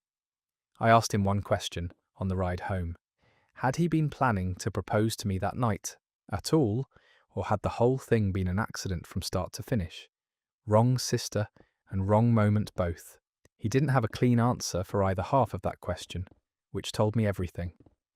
We broke up 9 days later. Astrid still brings it up at every family dinner, usually right before dessert, timed on purpose. And that's where that one ends. 3 years together, and he couldn't tell his own girlfriend, apart from her twin sister, at her engagement dinner. Drunk enough to propose to the wrong one, on one knee in front of her actual fiancé. Astrid, for what it's worth, has never once let him forget it. I found out completely by accident, going through Dale's desk looking for the car's insurance card. Under a stack of takeout menus was a manila folder marked Birchwood, and inside it were 11 months of mortgage statements for a house I had never heard of, at an address 40 minutes from ours. I want to give exact numbers because they matter. The Birchwood house had a mortgage of $1,140 a month. Our house, the one we've lived in for 6 years, has a mortgage of $2,050 a month. Combined, Dale had been quietly moving $3,190 a month out of accounts I thought I understood completely. I called him at work. "Whose house is Birchwood?" There was a long pause. "I can explain that tonight." "You can explain it right now." "It's the house from my first marriage. I never sold it." Dale was married before, for 4 years, to a woman named Amabel before I ever met him. I knew that part. What I didn't know was that when they split up 9 years ago, the house never sold. Amabel moved out. Dale kept paying month after month without telling a single person in his new life. That night he sat at the kitchen table with his hands flat in front of him, like he was bracing for something. I kept paying because if I stopped, the bank would have taken it, and then it would have hit both our credit at once. I told myself I'd sell it eventually. 9 years, Dale. I know how it sounds. 9 years of eventually.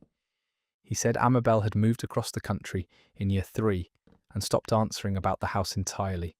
So legally, it was just sitting there, half his, deteriorating, with him covering the note alone, because a foreclosure would have followed him too. I asked why he never once mentioned it. Not during our engagement, not at our wedding, not in 6 years of marriage, and he didn't really have an answer beyond, I didn't want you to think less of me for still being tied to her. I called my friend Ellis that same night, needing someone to tell me I wasn't crazy. He's been paying rent on his ex-wife for 9 years, I said. Ellis didn't even let me finish.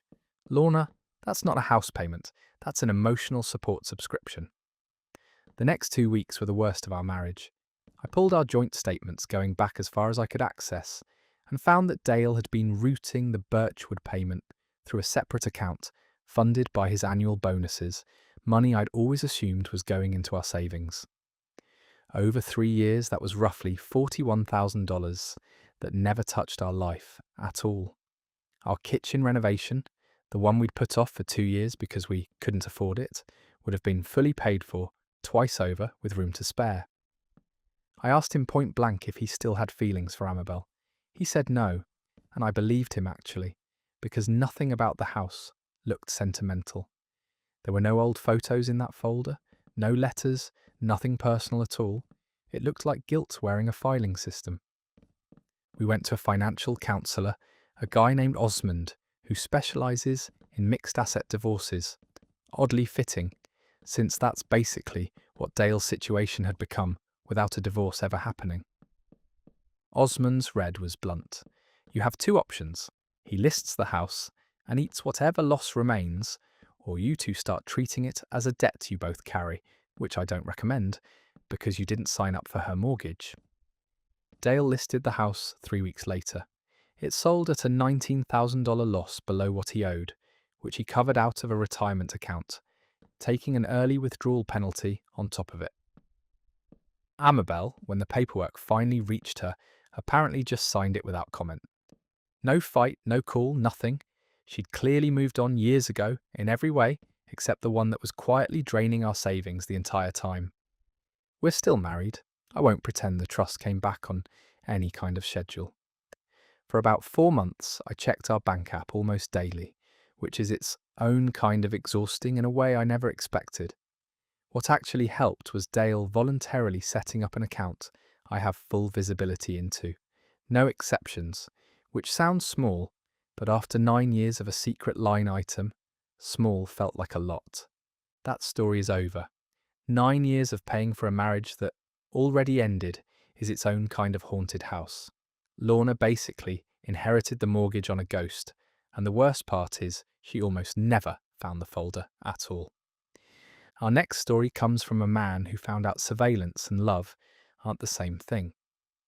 Jocasta and I had been together for a year and a half when she suggested a shared calendar, just for logistics, her words.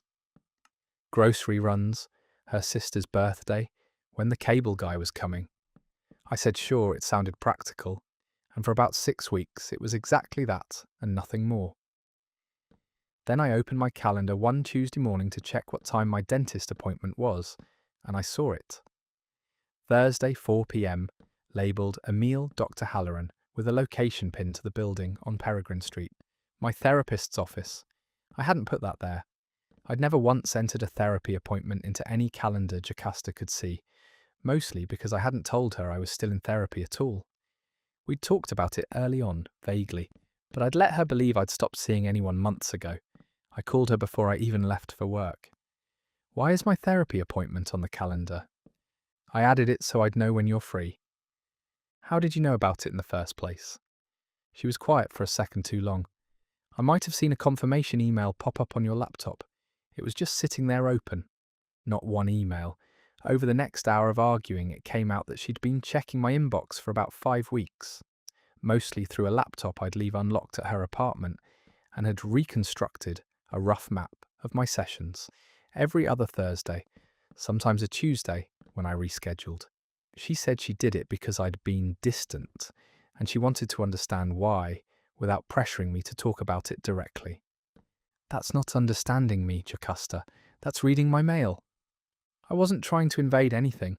I just wanted to help plan around it, so I wasn't texting you right after and making things worse. I told my sister, Odalis, about it that weekend, mostly because I needed someone to confirm I wasn't overreacting. She didn't hesitate. Emile, she went into your inbox for over a month and turned your therapist into a calendar event. That's not thoughtful. That's a file she's been keeping on you. What made it worse was that the calendar event wasn't private, not even to just the two of us. Jocasta had it synced to a shared family group calendar she used with her mother and her sister for coordinating holidays, which meant for 6 weeks, 3 separate women I barely knew had been able to see the exact times I walked into a therapist's office. Her mother, it turned out, had even asked her once at dinner, in front of me, "Is Emile doing okay? I saw he has that appointment on Thursdays." And I'd had no idea what she was talking about at the time. I asked Jocasta to take it down immediately, and she did. But the damage wasn't really about the calendar entry itself. It was what it told me about how she operated when she felt shut out. Instead of asking me directly why I seemed distant, she'd spent over a month piecing together a timeline from an inbox that was never hers to read. We tried to work through it with an actual couples counsellor, a woman named Henrietta, who on the very first session asked Jocasta a question that landed harder than anything I'd said all week. If Emile had done this to you, opened your email and mapped your private appointments without telling you, would you call that caring? Jocasta didn't answer for almost a full minute. We lasted another 4 months after that, but something had shifted permanently. I started locking my laptop out of habit, even at home, even when she wasn't there, and I never fully unlearned that reflex. We broke up in the fall, and when I look back, the calendar wasn't really the injury. It was the first hard evidence of a pattern that had probably been running quietly underneath the whole relationship. That story ends there. Nothing says, "I don't trust you enough to just ask," quite like turning someone's therapist into a recurring event. Emile locks his laptop, out of pure muscle memory, to this day. Corwin and I got engaged in April, and by June his family's lawyer had sent over a draft prenup that was 17 pages long. I read through most of it without much alarm. Standard stuff about separate property and what happens to the lake house that's been in his family for 3 generations. Then I got to Clause 14. Clause 14 stated that, as a condition of the marriage proceeding, I would complete formal conversion to the Presbyterian faith of Corwin's family prior to the solemnization of the marriage, and that failure to do so within 90 days of the wedding date would be treated as a material breach affecting the asset division, terms laid out in Section 6. I read it 3 times because I genuinely thought I was misunderstanding the legal language. I wasn't. I called Corwin immediately. "Did you know there's a religious conversion clause in this prenup?" My mum's lawyer added some stuff. I didn't read the whole thing line by line. "Corwin, it says, I have 90 days to convert or it affects the money." He went quiet, and then he said the thing that told me everything I needed to know about where this actually came from. "My mum's been really stressed about the wedding. She probably just wants everyone on the same page. I'm not Presbyterian. I grew up Reformed Jewish, not especially observant as an adult, but it's not nothing to me. It's my family. It's my grandmother, who survived things I don't need to detail here, to explain why a document threatening my finances over my religion made my hands shake reading it. I asked to speak with Zania, his mother, directly, because I wanted to hear it from her rather than filtered through Corwin. She was almost breezy about it. It's not really about religion, sweetheart. It's about the children being raised with one clear tradition instead of confusion. We just wanted it formalised. Zania, you wrote a financial penalty into a legal document if I don't convert. Our lawyer suggested the language. I didn't write the clause myself. I hired my own attorney, a woman named Georgiana, mostly because I needed someone outside the family to tell me whether this was even enforceable. Her answer was fast and clear. Courts generally won't touch religious conversion requirements tied to financial terms. It's considered against public policy in most states. So functionally, this clause is unenforceable garbage.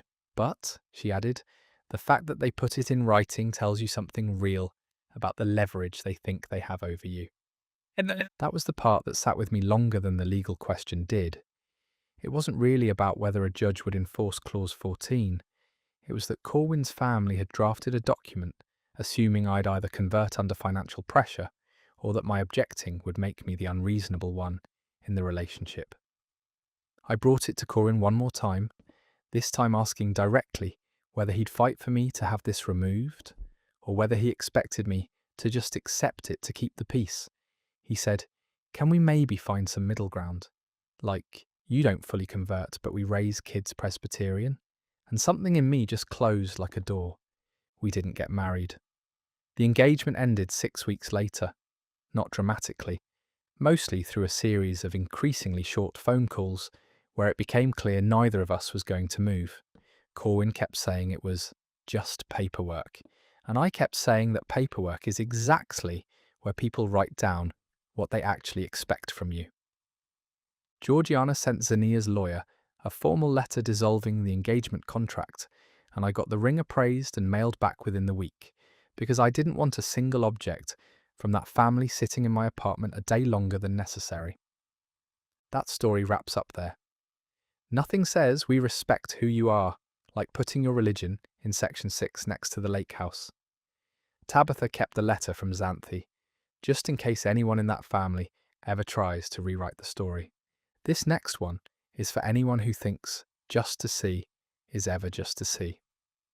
Meredith and I were engaged for 14 months before we got married, which in hindsight was more than enough time for what I found out to have been going on the entire way through, quietly, underneath everything.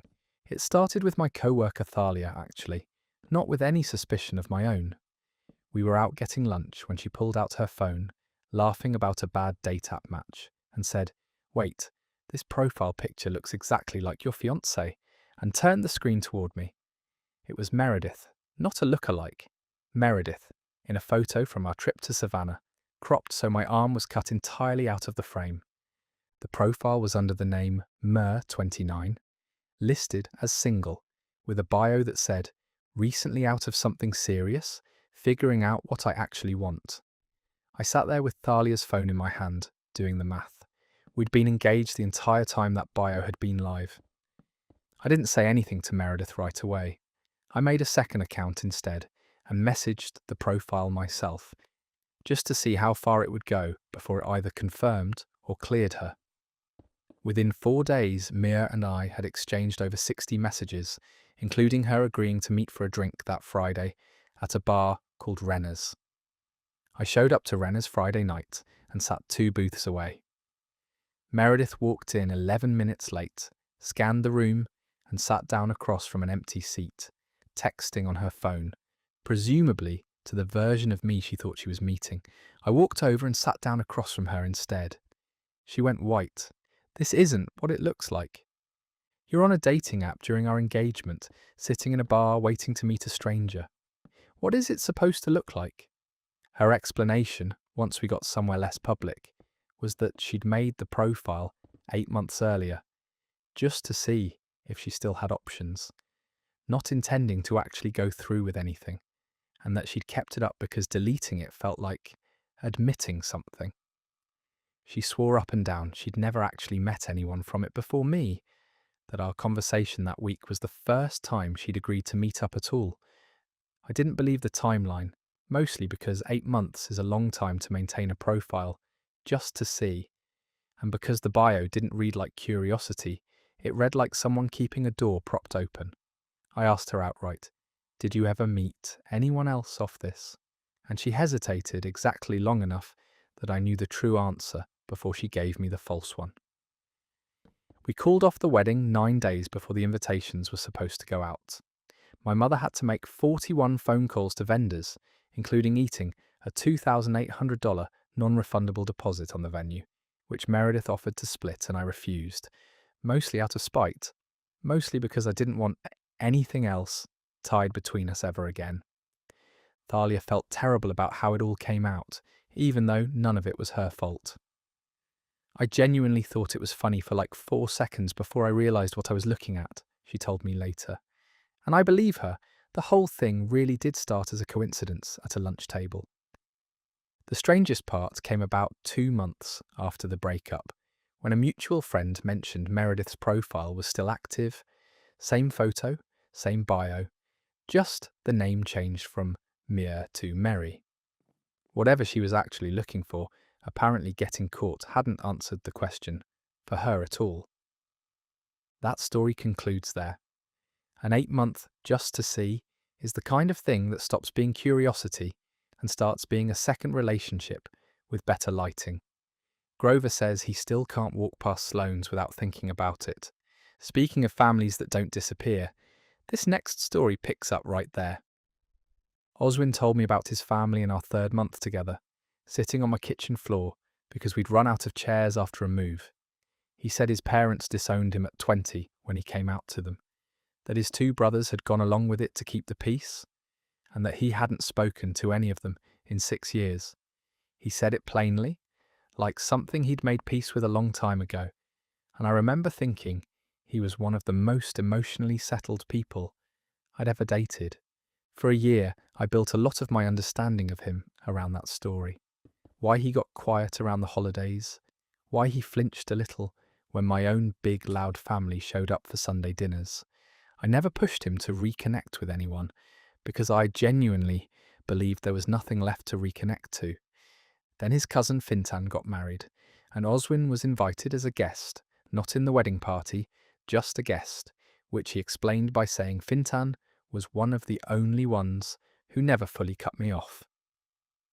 I went with him, mostly excited to finally meet some extension of his family in a low-stakes setting. The ceremony was outdoors, maybe 130 guests. About 20 minutes before it started, an older couple walked in and sat 3 rows ahead of us, and Oswin's whole body went rigid next to me. I followed his eye line. He didn't say anything, so I leaned in and asked who they were. "That's my parents. I thought your parents haven't spoken to you in 6 years?" "They haven't." Except over the next 2 hours at the reception, I watched his mother hug him for a long time near the gift table. I watched his father shake his hand and say something that made Oswin laugh, actually laugh, in a way I recognised from photos of him as a kid that he'd shown me once.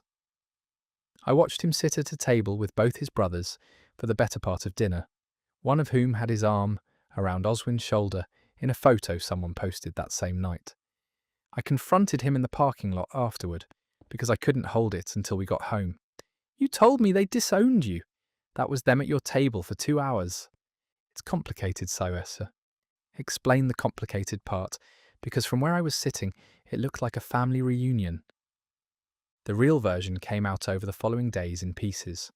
His parents had struggled with his coming out for about a year. There'd been real distance, and one bad Christmas where he wasn't invited, but they'd reconciled almost 4 years ago, long before I'd ever met him. The 6 years of no contact story wasn't current.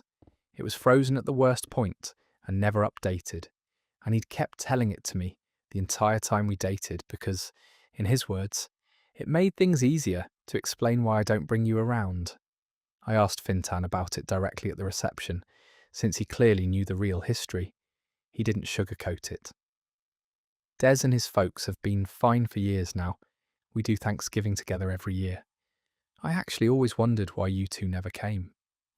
What stung wasn't that his family situation had a complicated past, everyone's does.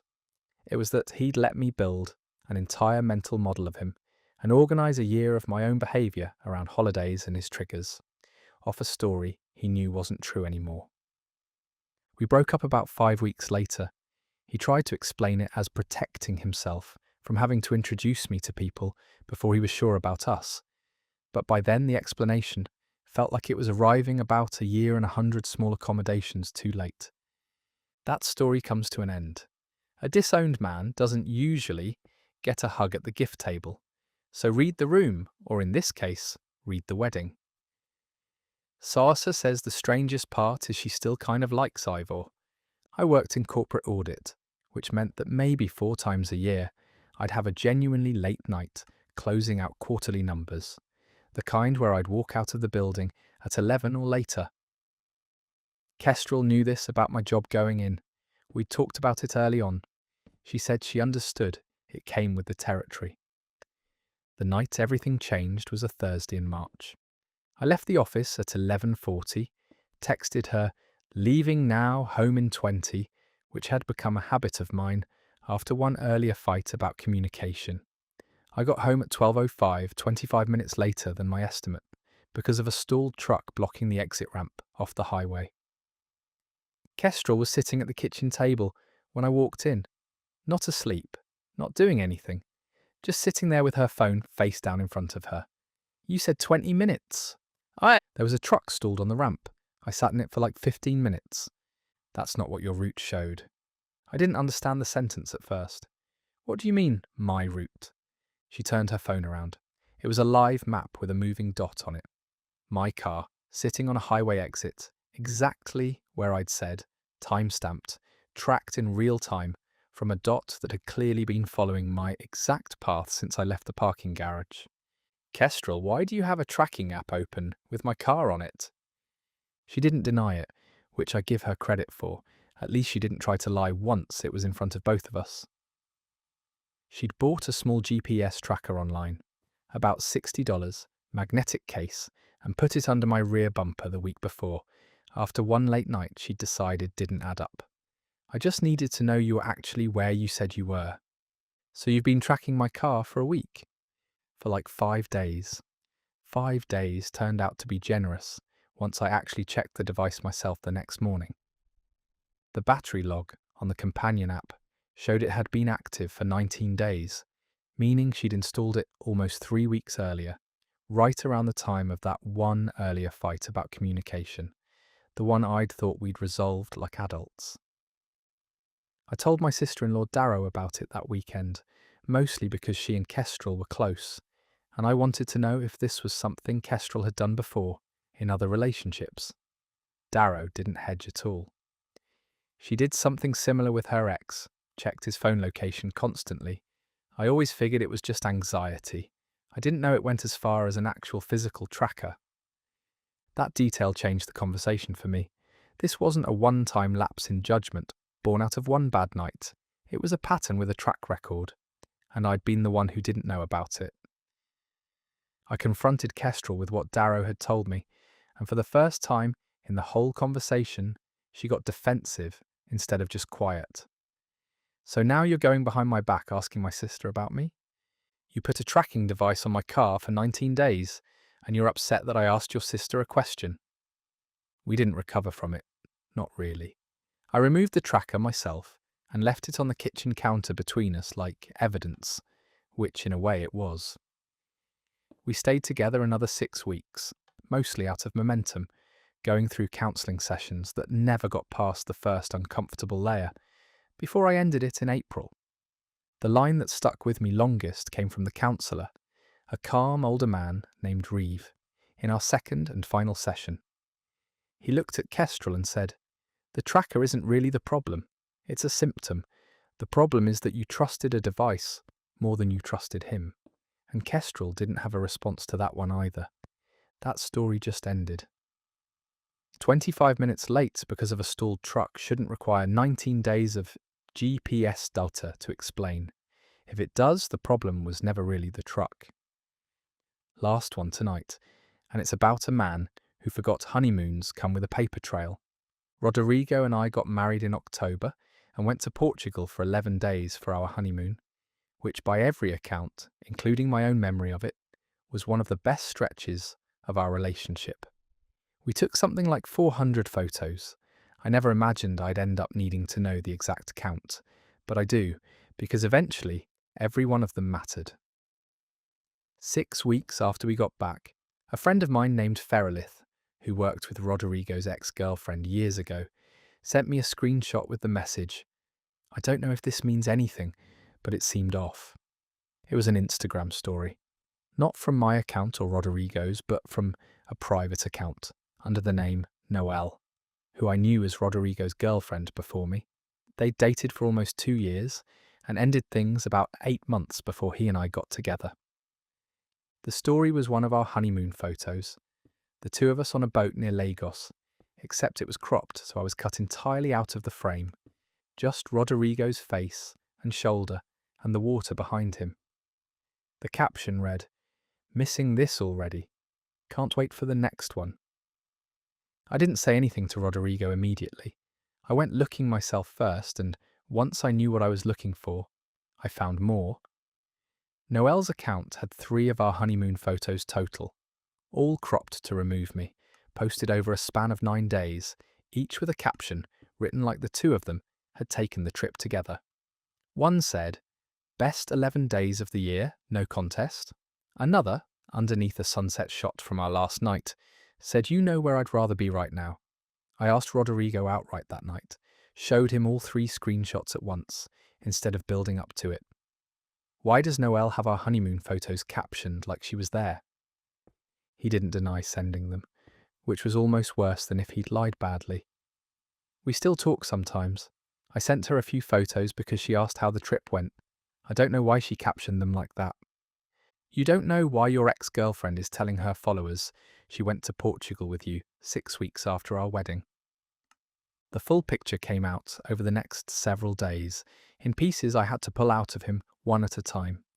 He and Noelle had never fully stopped talking after their breakup, texting maybe once or twice a month, which he'd never mentioned to me in almost 2 years together. During the honeymoon itself, he'd sent her at least 11 photos in real time, not after the fact while we were still in Portugal, while I was asleep some nights or in the shower. I reached out to Noelle myself, mostly because I wanted to hear her side without Rodrigo filtering it.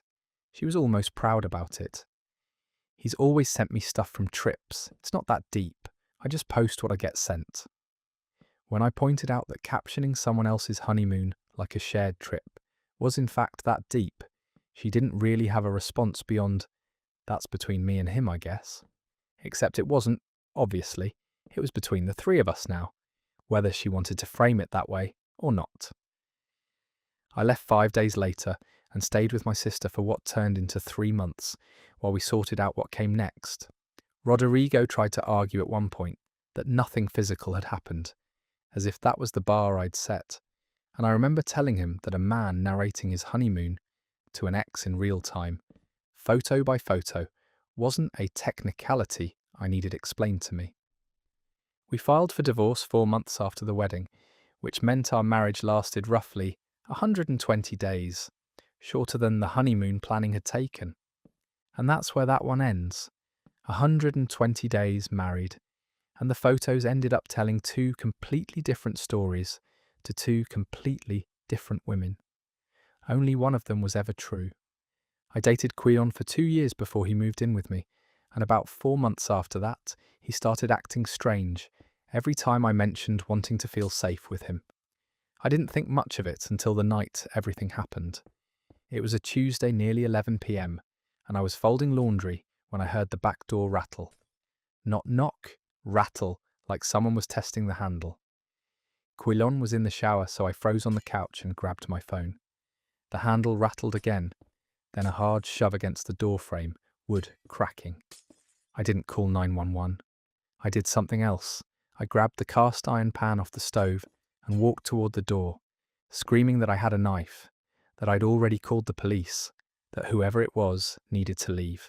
The door burst open and a man in a ski mask stepped in. I swung the pan and caught him across the shoulder before he yelled, "Rosalie, stop, it's me," in Quillon's voice. He pulled the mask off right there in my kitchen, breathing hard, laughing in this shaky adrenaline way. "I had to know," he said. "I had to know if you'd run or if you'd fight for me." I didn't say anything for probably 30 seconds. Then I asked him how long he'd been planning it. 3 weeks, he said. He'd bought the mask off Amazon on July 9th, practiced picking my back door lock twice while I was at work, and waited for a night I'd be alone downstairs. You could have called the actual police on a random guy breaking in, I told him. You could have gotten shot. I could have stabbed you. But you didn't run, he said, like that was the only part that mattered. You came at the door. You didn't hide in the bedroom. You didn't jump out the window. You came at it. I told my sister Leocadia about it the next morning, and she made me repeat it twice because she didn't believe me the first time. He staged a home invasion, she said, to grade you on a test you didn't know you were taking. When I told her about the shoulder, she said good, and that I should have swung harder. I stayed with him for another 6 weeks, mostly out of shock, then out of curiosity about whether it would happen again in some other form. It did. In September, he told me he'd left his phone in an Uber to see if I'd track it down for him or just tell him to buy a new one. I told him to buy a new one. He got quiet for 2 days after that, like I'd failed a different test. That was when I actually sat with what the invasion had cost me. I flinch at back doors now. I keep the porch light on at 2 a.m, even when nobody's coming home. I sleep with my phone under my pillow, not because I'm scared of intruders, but because some nights I still think it might be him again, testing something else. I ended it in October, 3 days before my birthday, in the kitchen where it happened, which felt like the only place it could happen. He asked if this was really about the mask.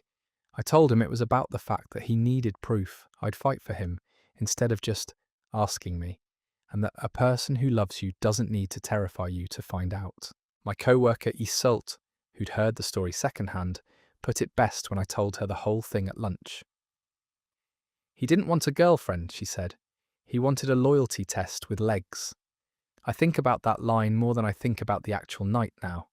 He texted me twice after the breakup, both times some version of, I just needed to know you'd have my back. I never answered either one. Some things don't deserve a response, and a staged invasion in your own kitchen is one of them. That story is over. That's the kind of test that tells you everything about a person before you even get an answer. The fact that he needed one at all was the red flag, not the results. Our next story comes from someone who found out wedding planning has a boss level nobody warns you about. I'm Otto, and my fiancée Jessamy and I planned our wedding for 14 months, which felt like plenty of time to lock in every detail, including who'd be marrying us. We picked Reverend Coyle, a family friend of mine since I was 9, back in March. Jessamy's mother, Isolde, never liked that pick. She brought it up at Easter, at a bridal shower in June, and again over Labour Day.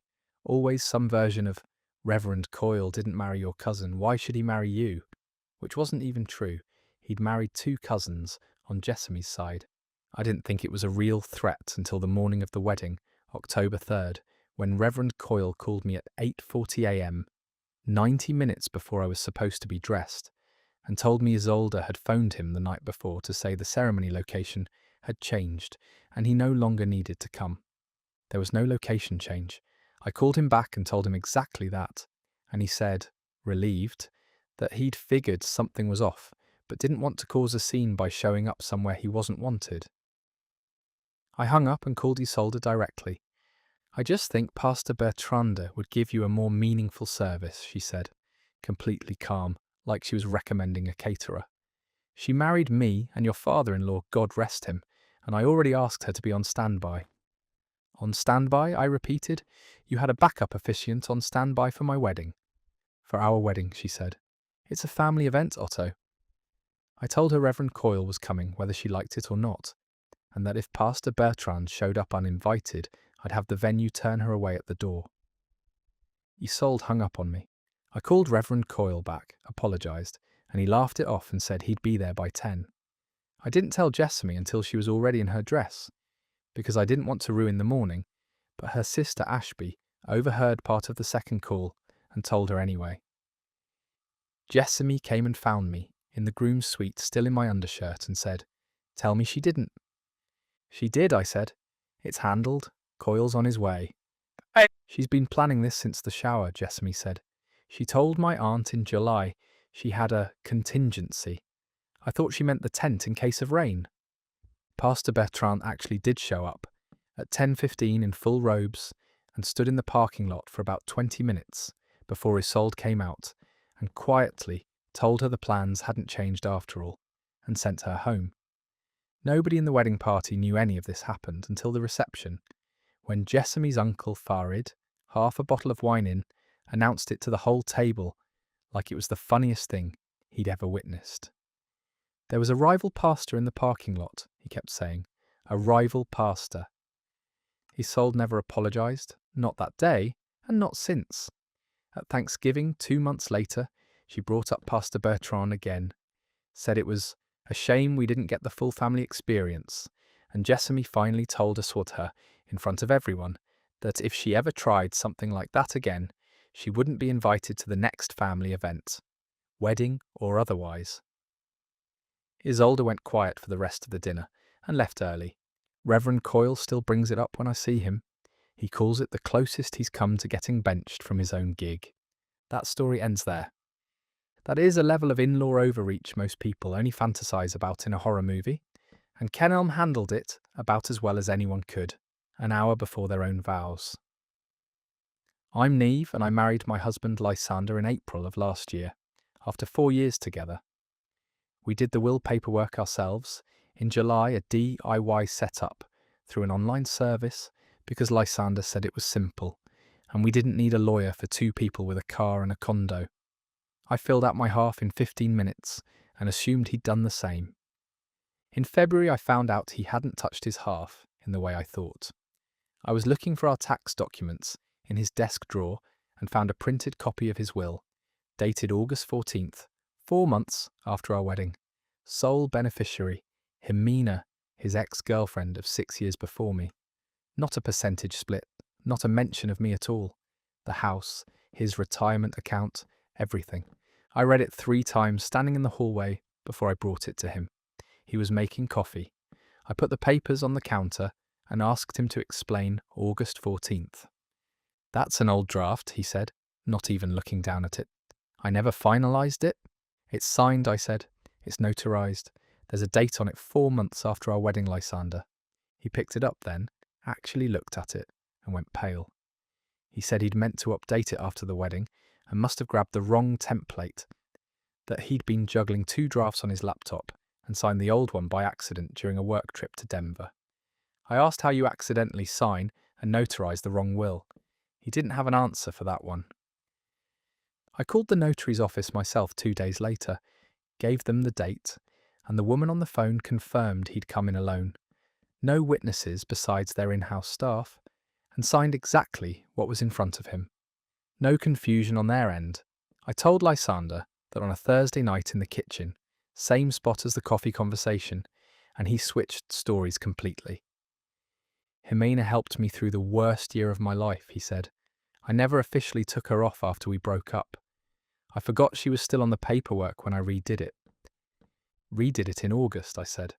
On purpose, after our wedding. That's not forgetting, that's choosing.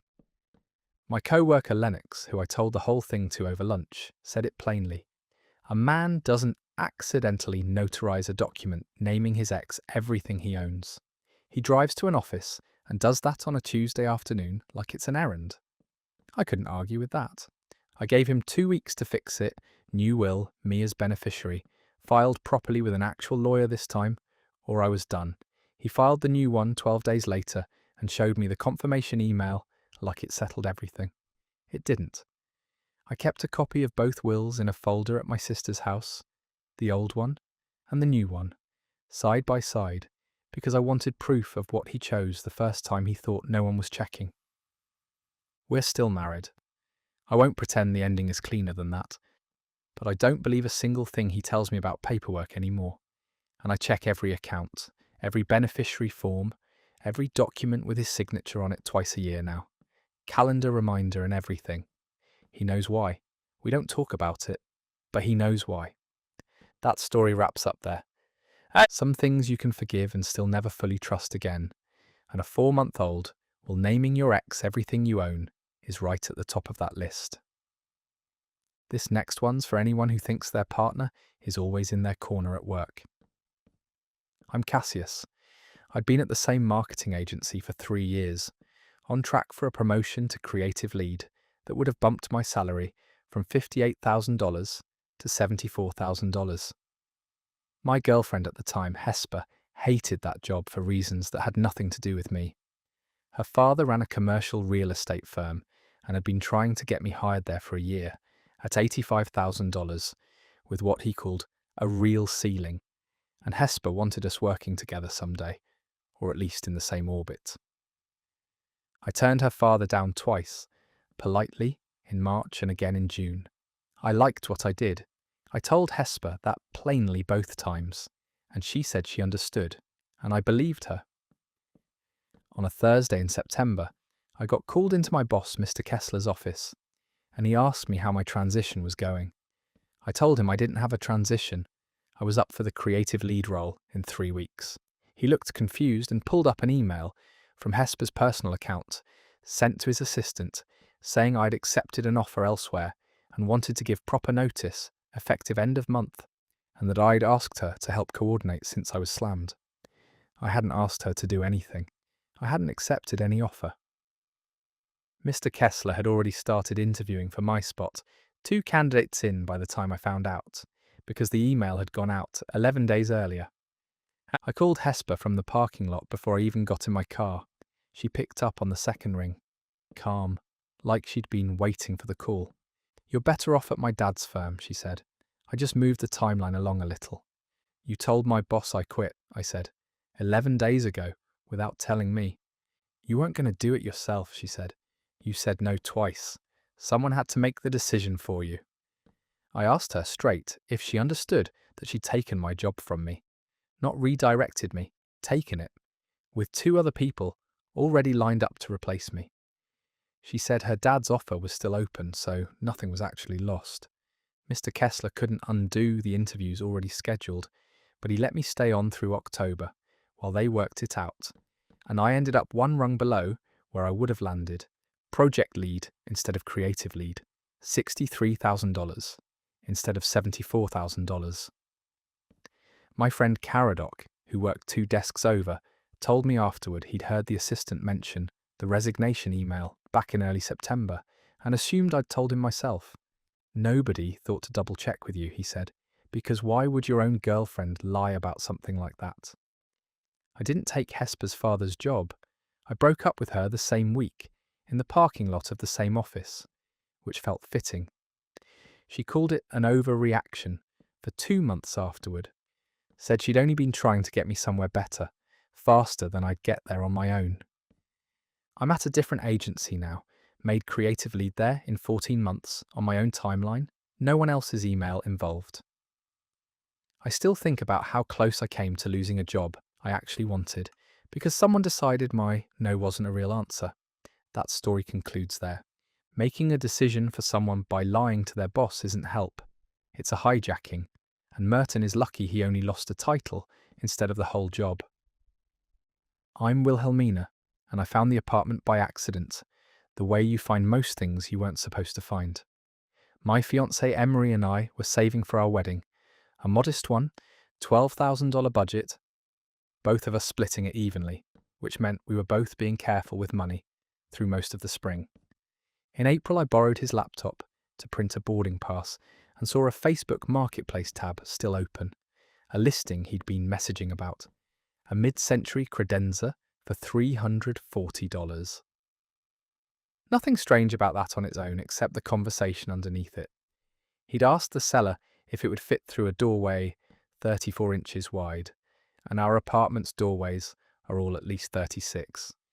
I didn't think much of it until I saw a second thread, a mattress delivery confirmation, address on 14th Street, an apartment number I didn't recognise, dated 3 weeks earlier. I didn't say anything that day. I started paying attention instead. Over the next 6 weeks, I found a lamp purchase, $85, a dining set, $610, and a rug, $220, all delivered to that same 14th Street address, all paid from an account I didn't know he had, separate from our joint savings. I brought it to my friend Rhoda before I brought it to him, mostly because I needed someone to tell me I wasn't imagining a pattern. She looked at the screenshots and said flatly, "That's not a storage unit, Wilhelmina. That's a fully furnished apartment. Nobody buys a dining set for boxes." I confronted Emery on a Sunday, laid the printouts on our kitchen table, the way you'd lay out evidence, because that's what it felt like. He didn't deny any of it. He said the apartment was his, signed the lease in March, and that he'd been planning to tell me once things were more figured out. "Figured out how?" I said. "You've been furnishing an apartment for 2 months. What's left to figure out?" He said it wasn't what I thought, that he'd been under pressure at work, that he needed a place to think some nights, and that he'd meant to bring it up before the wedding, just hadn't found the right moment across 9 weeks and over $1,200 in furniture. I asked him directly if he was seeing someone there. He said no, and swore it on his mother, and I believed that part, honestly, more than I believed the rest of it.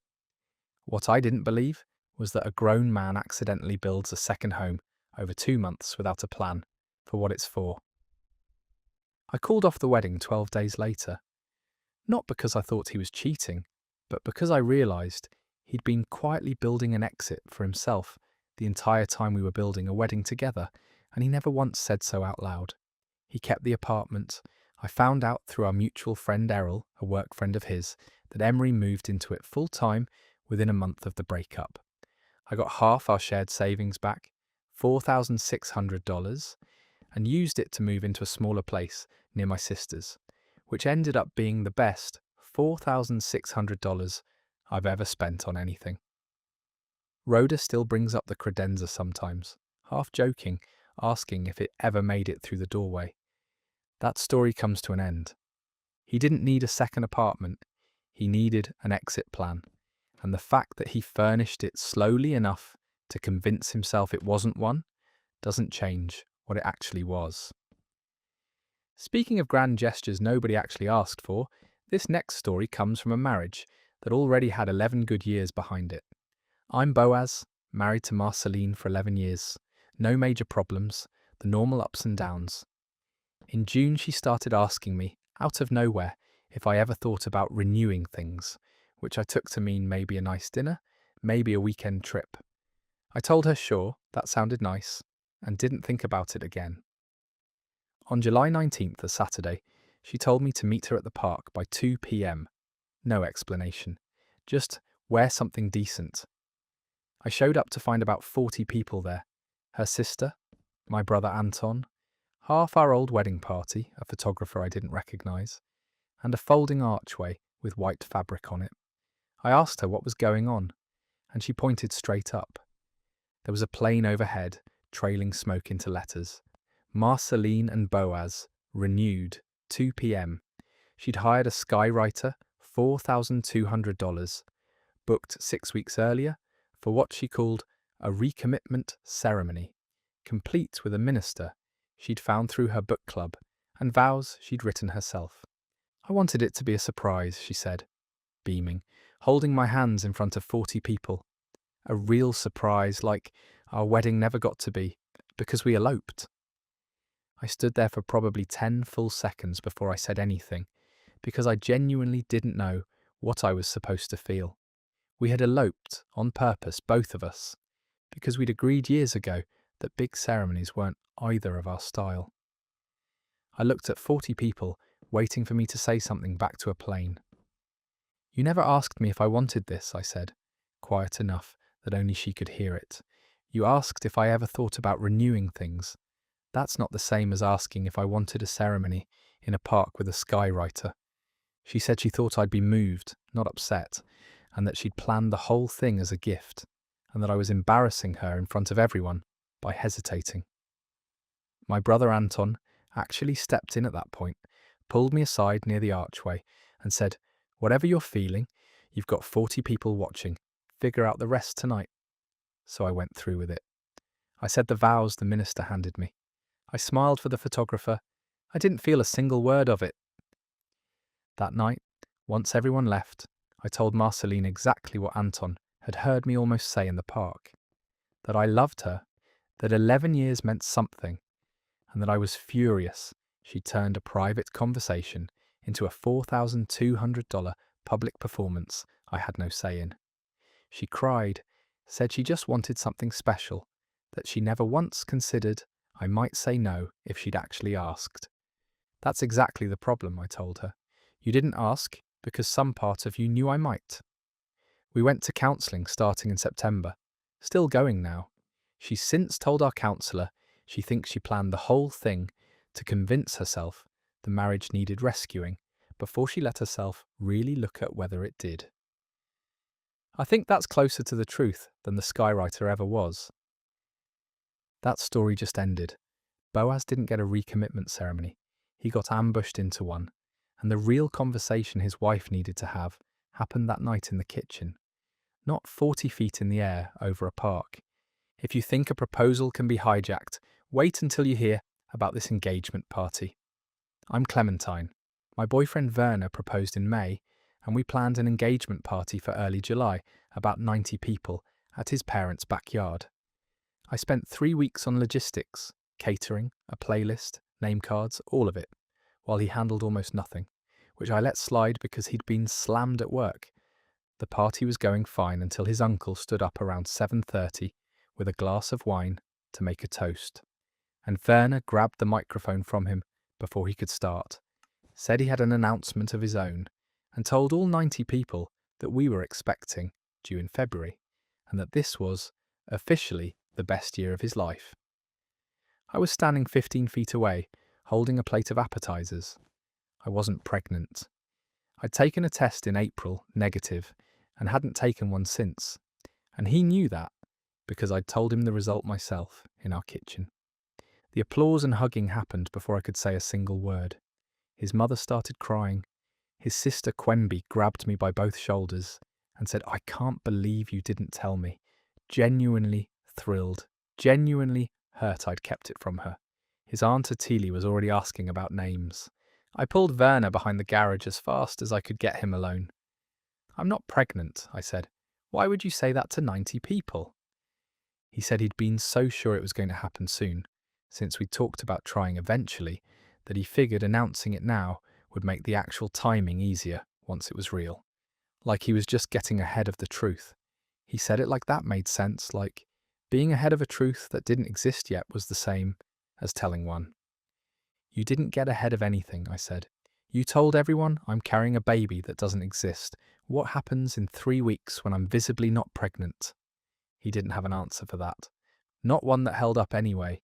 He mumbled something about announcing a miscarriage later to explain it away, which made the whole thing worse, not better, because now the plan involved inventing a loss on top of inventing a pregnancy. I walked back out to the party alone and told his mother the truth, quietly, by the drink table, before it could spiral any further. She went pale, then furious, in that order, and pulled Werner aside herself for a conversation I wasn't part of, but could hear the tone of from across the yard. We didn't get married. I called off the engagement 9 days later, gave the ring back in the same kitchen where I'd told him the real test result in April. He texted twice afterward asking if I'd at least explain it to people so his family didn't think he lied. And I told him he could explain his own lie. That wasn't a job I was doing for him. Quenby still texts me sometimes, over a year later. She apologised for hugging me that night, like it was somehow her fault for believing her own brother in front of 90 people. I told her it wasn't her fault at all. It was never anyone's fault but his. And that's where that one ends. Announcing a pregnancy that isn't real to 90 people isn't a romantic slip. It's a decision. And Clementine did the only thing left to do once she realised he'd rather invent a future than wait for a real one. I worked closing shifts at a distribution warehouse 3 nights a week, 7 p.m. to 4 a.m. Narissa and I had been together 2 years, living together for 8 months, and I figured the schedule was just another thing we'd adjusted to. My roommate Reinhold had lived with me since before Narissa moved in, splitting rent 3 ways. He worked from home doing IT support and mostly kept to himself, which is part of why none of this occurred to me for as long as it did. It started small.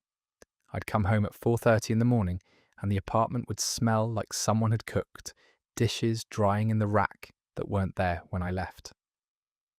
Narissa said she couldn't sleep some nights and made herself food. I believed her. Then I noticed her phone was face down on the counter every single night I worked, when normally she left it wherever.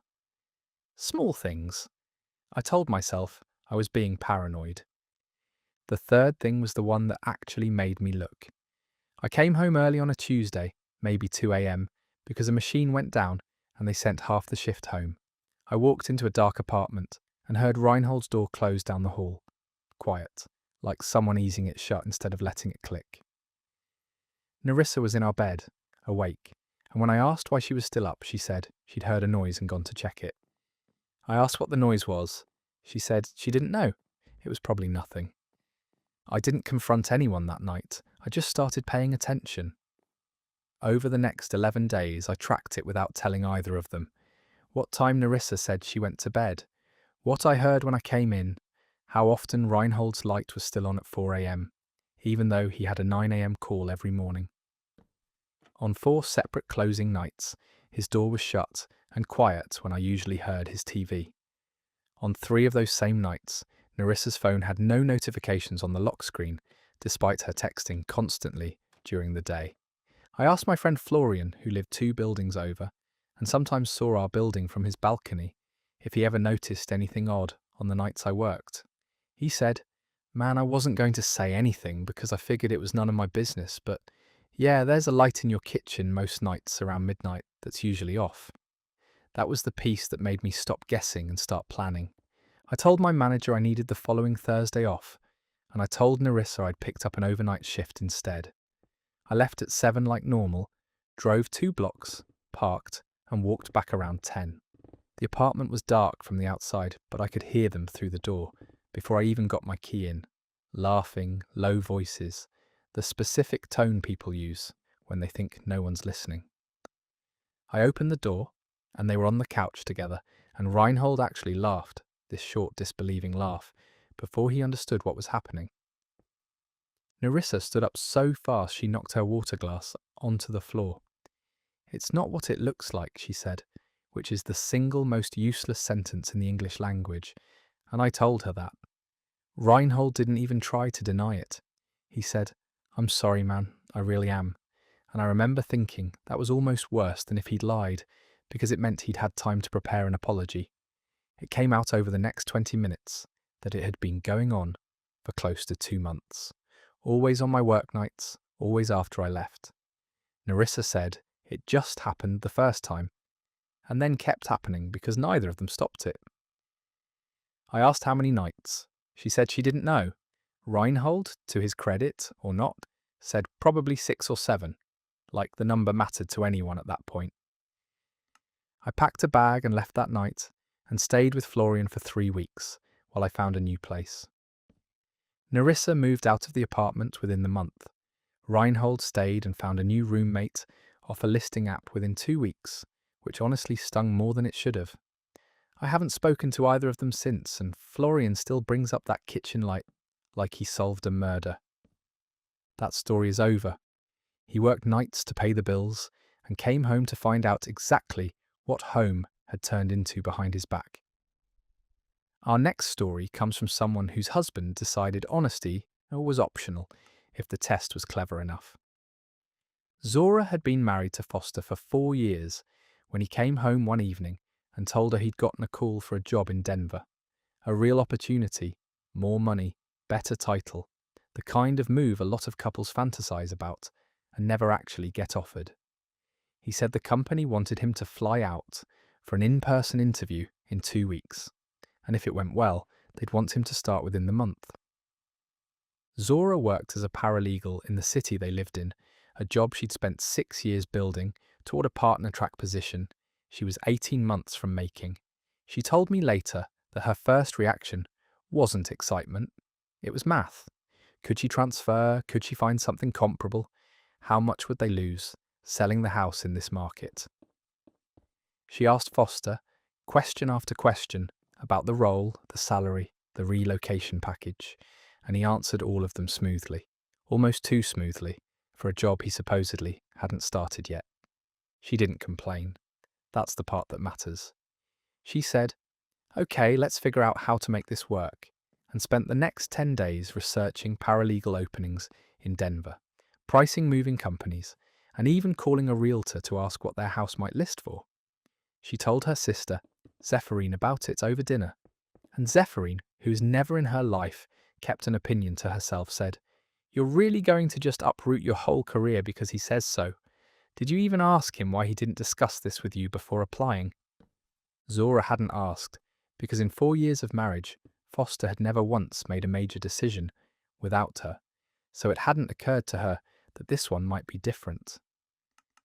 She asked him that night, gently, why he hadn't mentioned even applying. He said the recruiter had reached out to him, not the other way around, which she found a little strange but not impossible. The interview date came. Foster left for the airport at 6 a.m. with a garment bag and told her he'd call after. Zora went to work, came home, made dinner for one, and waited. At 8 p.m, he texted that the interview ran long and he'd grab a late flight back instead of staying the night like planned. When he walked in the door at 11, he wasn't wearing the suit he'd left in. He was in the same jeans and hoodie from that morning. She asked him straight out why he wasn't dressed for an interview. He sat down at the kitchen table and said, "There was no interview, Zora. I made the whole thing up." She said she just stared at him for a second because she genuinely thought she'd misheard. He kept going before she could respond. "I needed to know if you'd actually fight for what you built here, or if you'd just fold because I asked you to. I love you, but I needed to know that about you." She told him that was, in her words, one of the most insulting things anyone has ever done to me, because it meant 4 years of trust hadn't been enough for him. He needed a staged crisis to test her. He tried to explain that his own mother had uprooted her whole life for his father twice, and regretted it both times, and he'd been scared of building a marriage on the same pattern without ever finding out. Zora told him there were about 100 honest conversations he could have had instead of lying to her for 10 days and making her call a realtor about her own house under false pretenses. They went to counselling over it, which Zephyrine still says was more mercy than she'd have shown him.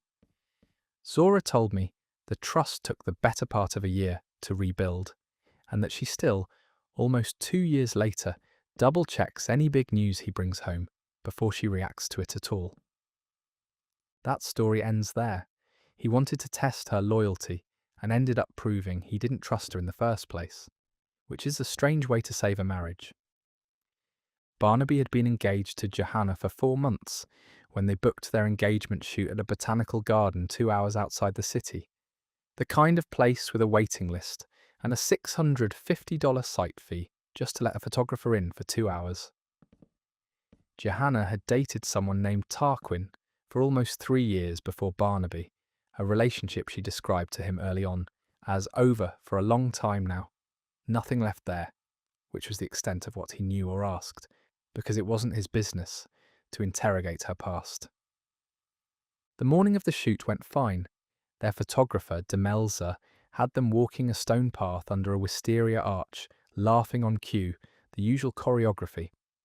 About 40 minutes in, a man in a grey jacket walked up the path toward them and stopped a few feet away, just standing there, and Barnaby assumed he was a stranger who'd wandered off the public trail into their rented section, until Johanna went pale and said, "Tarquin, what are you doing here?" Tarquin said he'd seen her post about the shoot location on a mutual friend's story and drove out because he needed to talk to her finally, for real. Barnaby asked, reasonably, what there was to talk about since they'd broken up years ago. Tarquin looked at him like he was missing something obvious and said, "Years ago, we were together until March. She never told you that?" March was 5 months before the engagement. Barnaby did the math out loud in front of Demelza, who later told a mutual friend she did not get paid enough for that shoot. Johanny started talking fast, saying it had technically ended before Barnaby, but there'd been a slow fade, nothing physical, which contradicted what Tarquin was saying and contradicted what she'd told Barnaby the day they met. Tarquin wasn't finished. He said they'd still been exchanging texts as recently as 6 weeks before the engagement, that he had thought they were figuring things out, and that finding out she was engaged from a public post was, in his words, the most humiliating thing that's ever happened to me. Barnaby said later that some small, ugly part of him almost felt bad for the guy, standing there, having his own reveal moment in someone else's engagement photos. Demelza quietly stepped back and kept shooting, which Barnaby only found out weeks later when she offered to send him the raw files if he wanted them for anything, meaning, he assumed, a lawyer or a very different kind of album than the one they'd planned. He didn't take her up on it. He told Johann to get in the car, drove home in silence, and didn't speak to her again until the next morning. What came out over the following week was that Johanna and Tarquin's relationship hadn't cleanly ended when she said it had. There had been a breakup, then a reconciliation neither Barnaby nor most of their friends knew about, then a second breakup that overlapped with the first 2 months of her relationship with Barnaby, and contact that never fully stopped after that. She said she never told Barnaby because she didn't want him to think less of her for the overlap, and every month that passed made it harder to bring up, until there was an engagement ring on her hand, and a story she'd been telling for over a year that she couldn't walk back. Barnaby ended the engagement 9 days after the shoot. He told me the hardest part wasn't Tarquin showing up. It was realising the whole relationship had been edited for him the entire time, the same way the photos would have been. Johanna reached out twice afterward, asking to explain further. He didn't respond either time. That story wraps up there. Nothing quite says this relationship was built on a lie, like the lie physically walking up the garden path to introduce itself. Esme found the spreadsheet by accident, the way most people find the thing they weren't supposed to see. Her boyfriend Nolan left his laptop open on the kitchen counter while he showered, and a notification popped up over an open tab, and when she moved the mouse to dismiss it, she saw the tab underneath was a spreadsheet titled, in plain 12-point font, Comparison Tracker. She opened it because her name was one of the column headers. There were 7 columns total, 1 for her and 6 for women she assumed were exes, each with rows labelled things like communication, cooking, ambition, family relationship, physical, and a final row just labelled overall, with numbers out of 10 in every cell. She scored a 7.8 overall. A woman in the 4th column, initials only, RK, scored an 8.6. She didn't confront him in the shower. She sat at the kitchen table and waited, and when he came out in a towel and saw her face, he knew immediately. She turned the laptop around and said, "Do you want to explain this to me, or should I just read it out loud?" He tried first to say it was old. A joke from years ago he'd forgotten was even still open. She pointed out that her own row had a note in it dated 11 days earlier. Improved on patience, C8-12 incident, bumped to 7.8 from 7.5. He sat down across from her, still in the towel, and admitted he'd kept some version of the tracker since college, that it started as a joke with his roommate at the time, and just never stopped. He said it wasn't about ranking who he loved more.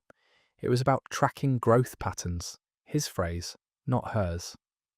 Esme asked why growth needed a numerical score against 6 other women, 3 of whom she now realised he'd never once mentioned by name in the 2 years they'd been together. She called her friend Tabitha before she'd even decided what to do, mostly just to say the words out loud to someone else, and hear how they sounded. Tabitha's response was immediate. "He has a spreadsheet ranking you against his exes, and you're asking me if it's a big deal? Esme, he built a system to quantify whether he can do better than you. That's the whole spreadsheet. That's what it's for, whatever he calls it." Esme went back through the sheet that night, after Nolan went to bed, still logged in on his laptop, because he hadn't thought to close it, and read every row.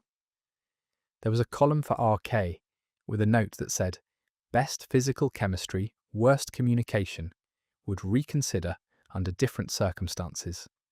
Her own final note, the most recent one, said, "Solid overall, ceiling uncertain. Keep evaluating through end of year. She left the next morning before he woke up, packed what she could fit in one trip, and texted him from her car that the relationship was over, that she wasn't interested in being kept under evaluation by someone who'd apparently been running a performance review on her this whole time. Nolan called 11 times over the next 2 days. She answered once near the end, only to tell him not to call again. Tabitha still brings it up sometimes, usually when Esme is dating someone new and gets nervous about something small. At least he's not grading you, she says, and it still gets a laugh, even now. That story concludes there. Some men keep secrets. Julian kept a spreadsheet which somehow felt worse, like the betrayal had been formatted. Speaking of people who found out their entire relationship had been misrepresented to a professional, this next story goes back further than most. Waldemar and his wife, Tamsin, started marriage counselling in their 5th year together, after a rough stretch that followed a miscarriage and a job loss within the same 6 months. Waldemar suggested it. He thought it was working. Their sessions were every other Tuesday, with a counsellor named Dr. Whitfield, and for the better part of 8 months, Waldemar left those sessions feeling like progress was actually happening. The first sign something was off came from a comment Dr. Whitfield made in passing, in month 6, about the incident with the credit card back in March. Waldemar had no idea what she meant. There was no incident with a credit card in March or any month that he could recall. He let it go in the room, not wanting to derail the session, but he brought it up to Tamsin in the car afterward. She said Dr. Whitfield must have mixed them up with another couple, which was possible. Counsellors see a lot of people.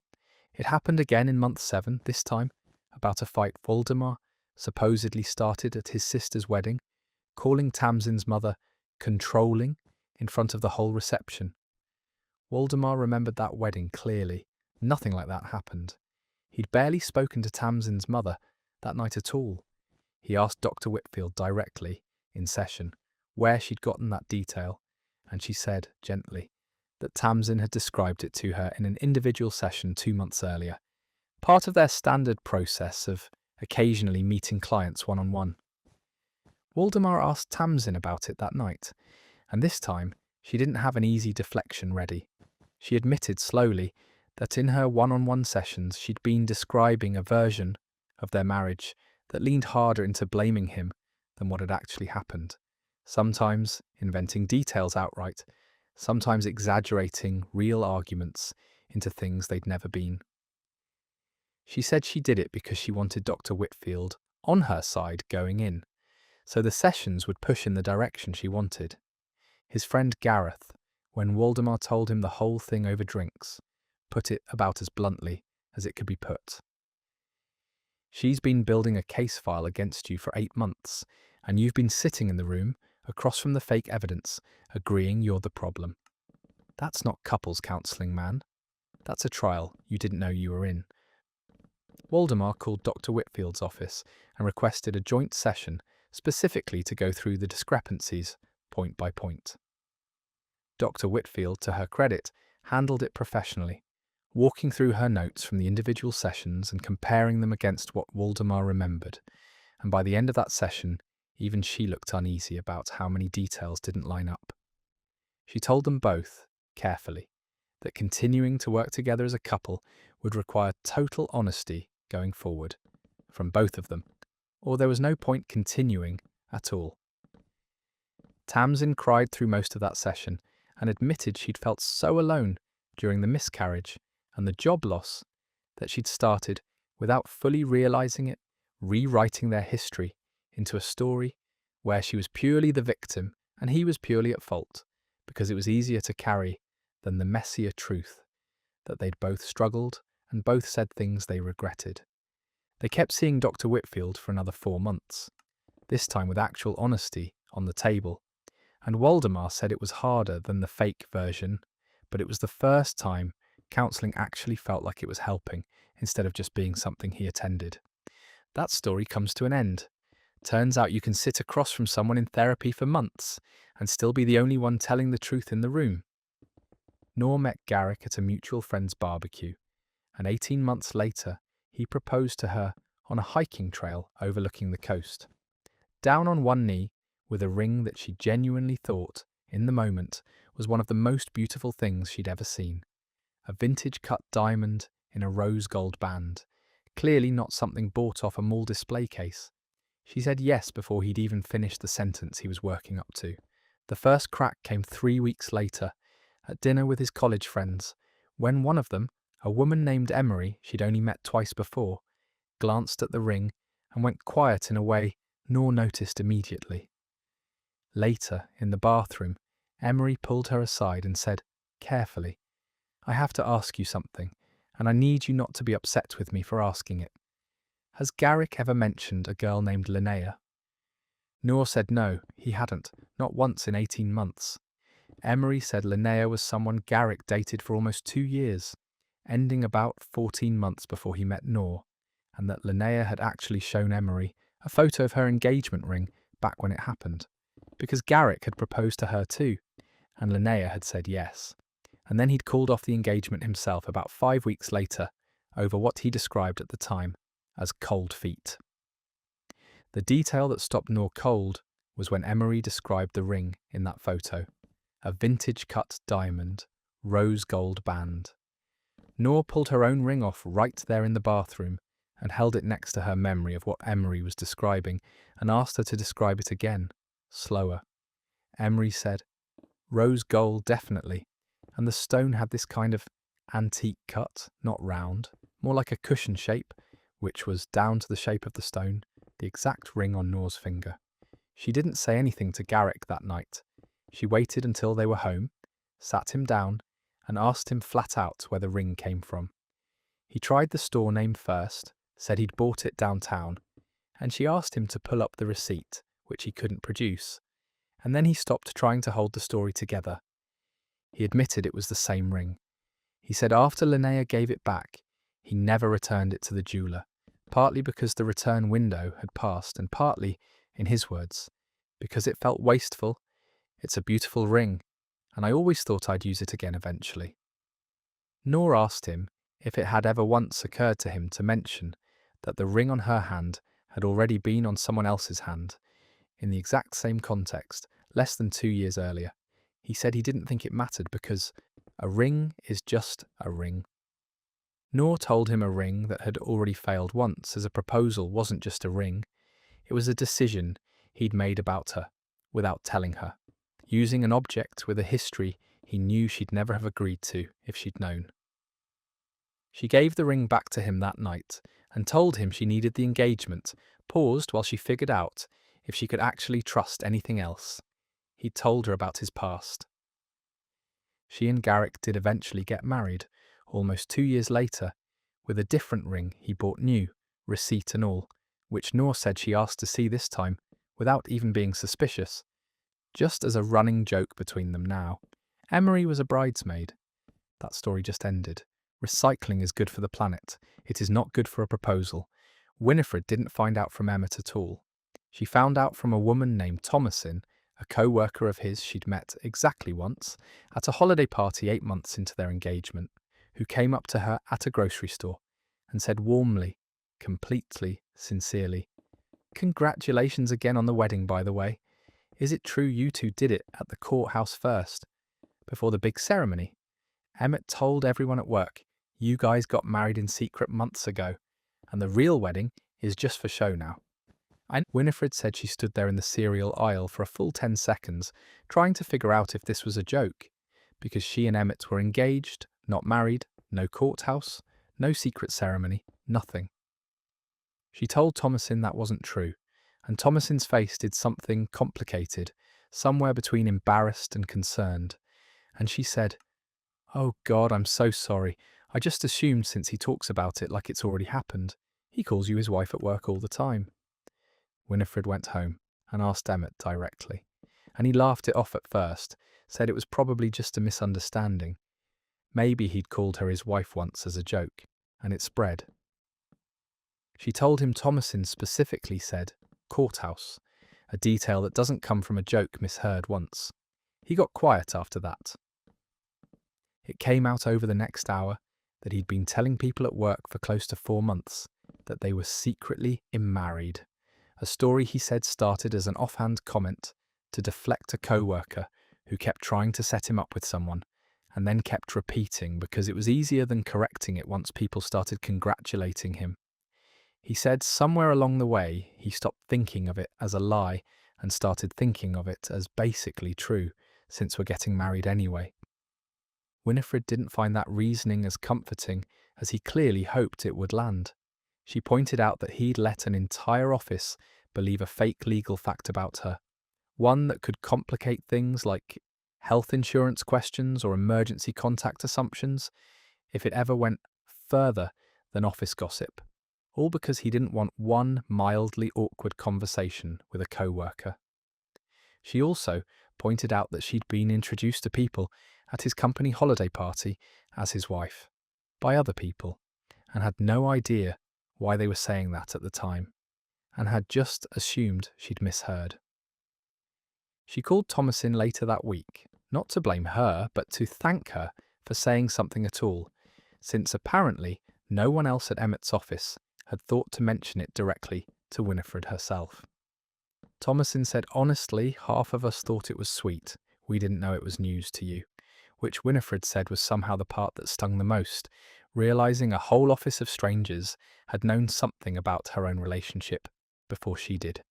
She and Emmett postponed the wedding by 4 months while she decided whether she could trust that this was a one-time lapse in judgment or a pattern of him rewriting reality when it was convenient. He went into work the following Monday and corrected the record with everyone individually, which she made a condition of moving forward at all. And that's where that one ends. Turns out the wedding was real. It just hadn't happened yet, and nobody had bothered to tell the bride. My husband Torquil told me in February he'd gotten a 4-month contract deployment through his engineering firm, some infrastructure project 2 states over. He said the client required on-site staff and refused remote work for security reasons. I believed him because his company actually did that kind of contracting, and because he cried a little when he told me, said he hated leaving me alone for that long. He packed 2 duffel bags. He set up a schedule, said he'd call every night at 8 after his shift ended. For the first 3 weeks, the calls came right on time. He'd talk about a supervisor named Reyes, complain about the hotel mattress, ask about my day. Then the calls started drifting. 8 became 8:40. 8:40 became, sorry babe, meetings ran long, call you tomorrow. I didn't push because I trusted him, and because my sister Vashti kept telling me not to be the paranoid wife who checks phones. The first crack came in April.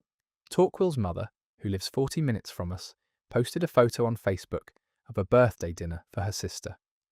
In the background, blurry but unmistakable, was Torquil, sitting at the table in a shirt I recognised because I'd bought it for him.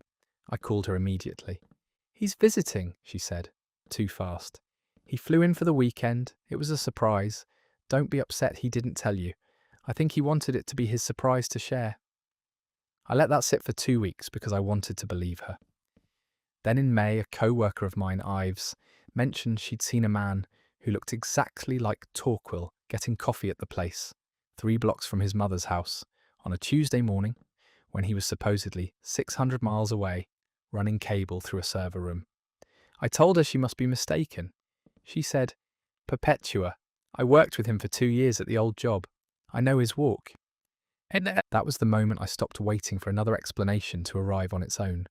I drove to his mother's house on a Thursday, no warning, and I parked down the block so she wouldn't see my car and call him. I watched the house for 40 minutes before the garage door opened and Torquil walked out in sweatpants to grab the mail.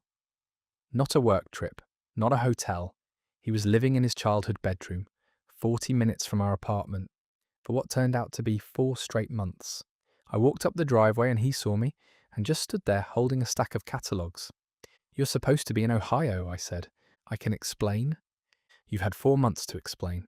He told me, standing right there on the driveway, that the deployment had actually ended after 6 weeks, that his firm had let the whole team go early, but he hadn't told me because he was embarrassed and needed time to figure out what to do next, And somewhere in there, he decided the easiest path was to keep pretending, sleep at his mum's, and let the lie run on autopilot. His mother came out onto the porch at that point and said, "I told him this was going to blow up. I told him in March," which is a detail I did not need but got anyway. I asked him the obvious question, the one that actually mattered. Where was the paycheck coming from? The one still hitting our joint account every 2 weeks. He admitted he'd been dipping into savings and transferring it in chunks to make it look like a payroll deposit, so I wouldn't ask questions about the job ending. 4 months of manufactured deposits, time to land like clockwork, funding a lie about a job he didn't have, so he could avoid one conversation about being unemployed. I didn't yell in the driveway. I got back in my car, drove home, and had the locks changed on our apartment by 6 that evening. He called 9 times. I answered the 9th one only to tell him his things would be at his mother's by the weekend, since apparently that's where he lived now anyway. We're divorced now. He's still at his mother's as far as I know, and I've heard through mutual friends that he finally has a real job again, one he apparently talks about honestly this time. That story is over. The scariest part of that one isn't the deployment, it's the fake deposits. 4 months of engineering a paper trail just to avoid saying, "I lost my job." That's not a marriage problem. That's a whole architecture of avoidance. Our next story comes from someone who found out the hard way that a signature doesn't need his permission to end up on a lease. Lucian's girlfriend Philippa had been talking about moving in together for months, and he kept telling her he wasn't ready, that his lease on his current place didn't end until October, and he wanted to actually plan the move instead of rushing it. She'd nod every time, and then bring it up again 2 weeks later, like the conversation had never happened. In late June, Philippa found a 2-bedroom apartment across town that she loved, a converted loft with exposed brick, and she sent Lucian the listing with a string of heart emojis. He replied, "Cute, but like I said, October at the earliest." She didn't respond to that message. 3 days later, she told him she'd already toured it. "Just to look," she said. "No harm in looking." A week after that, his co-worker Corbin mentioned in passing that he'd seen a moving truck reservation confirmation email pop up on Philippa's laptop screen when they were both at a coffee shop working. Lucian asked Philippa about it directly. She said Corbin was mistaken, that it was a reservation for her cousin who was moving apartments, nothing to do with them. Lucian let it go, mostly because he didn't want another fight about the same topic for the 4th time that month. The reveal came from a phone call, not from Philippa. The building's leasing office called Lucian directly to confirm his move-in date of August 1st, and to remind him that the security deposit was due by July 20th. He told the woman on the phone she had the wrong number. "Is this Lucian, last name matching the lease for Unit 4C?" she asked, and read back his full legal name and his current employer, both correct. He asked her to email him the lease. She did within the hour, as a courtesy, since he sounded confused on the phone. His name was on it as a co-signer, with a signature that was close enough to pass a glance, but wasn't his handwriting, not the way he crosses his T's, not his usual loop on the L. Philippa had signed it herself, in his name, 3 weeks earlier. He drove straight to her apartment and put the lease on her kitchen table. "Explain this." "I was going to tell you before the move-in date," she said. "I just needed to lock in the unit before someone else took it. The market's insane right now. You know that." "You forged my name on a legal document." "It's not forgery if we were going to end up there anyway." That line is the one that ended it for him. Not the apartment, not even really the signature, but the idea that she genuinely believed intent could retroactively make forgery not forgery. He told her he wanted his name pulled off the lease immediately. She refused at first, said the building wouldn't allow a co-signer removal that close to move-in without finding a replacement, which puts him in the position of having to prove, in writing, to a leasing office that he'd never agreed to live there. It took 6 weeks, a notarized letter, and a mildly horrified property manager to get his name off that lease. Philippa moved into the loft alone. Lucian blocked her number the day the paperwork cleared. That story wraps up there. Forging a signature to lock down an apartment is a special kind of chaos. She didn't ask for forgiveness, she just skipped straight to logistics, like the crime was a scheduling issue. Greta had been engaged to Eamon for 8 months when she found the second account, and she found it by complete accident, the way most of these things get found. She was using his phone to look something up while it charged on the kitchen counter, and Instagram was already open to a direct message thread under a username that wasn't his usual handle. The profile photo was a picture of a sunset, no face, and the display name was just his first name, with no last name attached. She opened it because curiosity took over, before caution did. The thread went back 14 months, well before they'd gotten engaged, and the other party was a woman named Ivy, who Greta recognised immediately as Eamon's ex-girlfriend from college, the one he'd always described as someone I barely talk to anymore. The messages were not the messages of two people who barely talked. There were good morning texts, there were photos of Ivy's dog. There was a message from 3 weeks earlier, after Greta and Eamon had gone to look at wedding venues together, that read, "Venue shopping today. Kill me. Wish I was doing this with someone who actually gets me." Greta didn't confront him that night. She screenshotted everything first, 42 messages worth, because she'd heard enough stories to know that evidence disappears the second the other person knows you've seen it. She called her friend Summerled before she called Eamon, mostly because she needed someone to tell her she wasn't overreacting. "You are 100% not overreacting," Summerled said.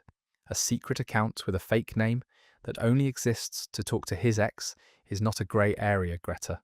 That's a whole second relationship with better branding." Greta confronted Eamon 2 days later, calmly, laying the screenshots on the table one at a time, like she was building a case, which she basically was. "It's not what it looks like," he said, which is the sentence people say right before confirming it's exactly what it looks like. "Explain the account then. Explain the fake name." "I made it so you wouldn't see the notifications. I didn't want you to get insecure over nothing." 14 months isn't nothing. He tried a few more angles after that. He said it was emotional, not physical, as if that made the secret infrastructure less deliberate. He said Ivy had reached out first, which may have even been true, but didn't explain why he'd kept responding for over a year, through their entire engagement, on an account built specifically so Greta would never find it. When she asked why he hadn't just blocked Ivy, if the contact was unwanted, he didn't have an answer, just went quiet and stared at the table. She gave the ring back the following week, dropped it on the same table where she'd laid out the screenshots. He asked her to think about it, to not throw away 8 months over a misunderstanding. She told him 14 months of secret messages wasn't a misunderstanding, it was a timeline, and timelines don't get talked out of existing. Last she heard from mutual friends, Eamon and Ivy are together now, openly, which at least answers the question of what that account was actually for. That story just ended. Building an entire alias just to keep talking to an ex for over a year isn't an accident, it's construction work. That takes planning most people don't even put into their actual relationships. Speaking of planning nobody agreed to, this next story might be the boldest one on the list today.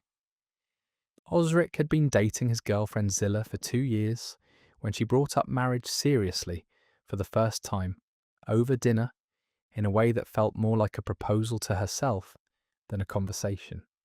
He told her he wanted to get married eventually, just not yet, that he wanted to be financially stable first, maybe wait another year. She said she understood. He believed her. 3 weeks later, his phone started buzzing with congratulations texts. His cousin sent one first, just "so happy for you two," with 3 exclamation points, which confused him enough that he almost didn't respond. Then his uncle called to ask about the venue. Then his own mother texted him a photo of a courthouse with the caption, "So, this is where it happened? So romantic. Wish we could have been there." He called Zilla immediately, phone against his ear, before he'd even sat down. "Why is my entire family texting me about a wedding that didn't happen. Okay, don't be mad, she said, which is never how a sentence that follows should be received. I told everyone we eloped last weekend. I just got ahead of the announcement. I figured we'd make it official soon anyway, so I wanted the story to feel exciting instead of us just doing a boring courthouse thing later with no build-up. We didn't elope. We're not married. You told our entire family we're married. We will be. I just moved the timeline up in the story. Zilla's sister, on a call Osric happened to be on speaker for 2 days later, actually defended her, saying, she's been planning this in her head for a year. Osric, you knew this was coming eventually? She just got excited, which told him this wasn't even a spontaneous lie. It was a plan Zilla had been sitting on. The damage kept compounding. Osric's mother had already started asking about adding Zilla to the family insurance plan as a spouse. A co-worker of Zilla's had thrown her an impromptu celebration in the break room with a cake that said, "Congrats, Mr. and Mrs." on it in blue icing. Osric found out about the cake from a photo Zilla posted, tagging him 3 days after the original lie started, which meant he was now publicly, photographically, married to someone he hadn't proposed to. He sat her down and told her she needed to correct it, with everyone, immediately, or he was going to do it himself, and it would be a lot less flattering to her when he did. "So you're embarrassing me over a technicality," she said. "You told 40 people we're married. I didn't get a say in my own wedding." She eventually sent a group text walking it back, blaming a miscommunication with a wedding planner, which wasn't even true since they'd never hired one, but it stopped the calls. Osric and Zilla broke up 2 months later, not entirely because of the elopement story, but it was the thing that made him realise she'd plan his life around what sounded good rather than what he'd actually agreed to. That story concludes there. She didn't just jump the gun, she fired an entire wedding into existence and expected him to catch up to a story she'd already told 40 people. Maricella's boyfriend Orin had been in a minor fender bender on a Tuesday evening, rear-ended at a stoplight doing maybe 15 miles an hour, the kind of accident that leaves a dented bumper, and not much else. She and Orin had been in the middle of a rough stretch before it happened, arguing for 2 straight days about whether he'd been ignoring her texts on purpose during his new job's training week. She got the call from Orin around 7 that night, his voice shaky, saying he'd been hit and taken to urgent care as a precaution. She rushed over. He was sitting up, fine physically, but when she walked in, he looked at her like he'd never seen her before in his life. "I'm sorry, who are you again?" he said. The nurse in the room, a woman named Merrill, looked between them and said gently, "He's been a little disoriented since he came in. We're keeping an eye on it, but his vitals and scans are all clear." Maricela spent the next 4 hours convinced her boyfriend had lost her entirely, holding his hand while he stared at her like a stranger, asking small careful questions like, "Do you know your own name?" which he answered fine, just claimed not to remember her, their 2 years together, or the fight they'd had that morning. The doctor who eventually reviewed his scans told her privately that everything looked completely normal, no signs of concussion consistent with memory loss, and that this kind of selective amnesia, remembering everything except one specific relationship, was extremely unusual for a 15-mile-an-hour impact. Maricela filed that away without saying anything.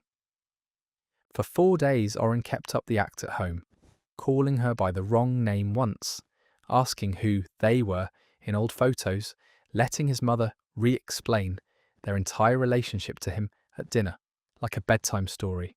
His mother, no fool, pulled Maricela aside in the kitchen and said, "I raised that boy, and I have never once seen him forget where he left his car keys.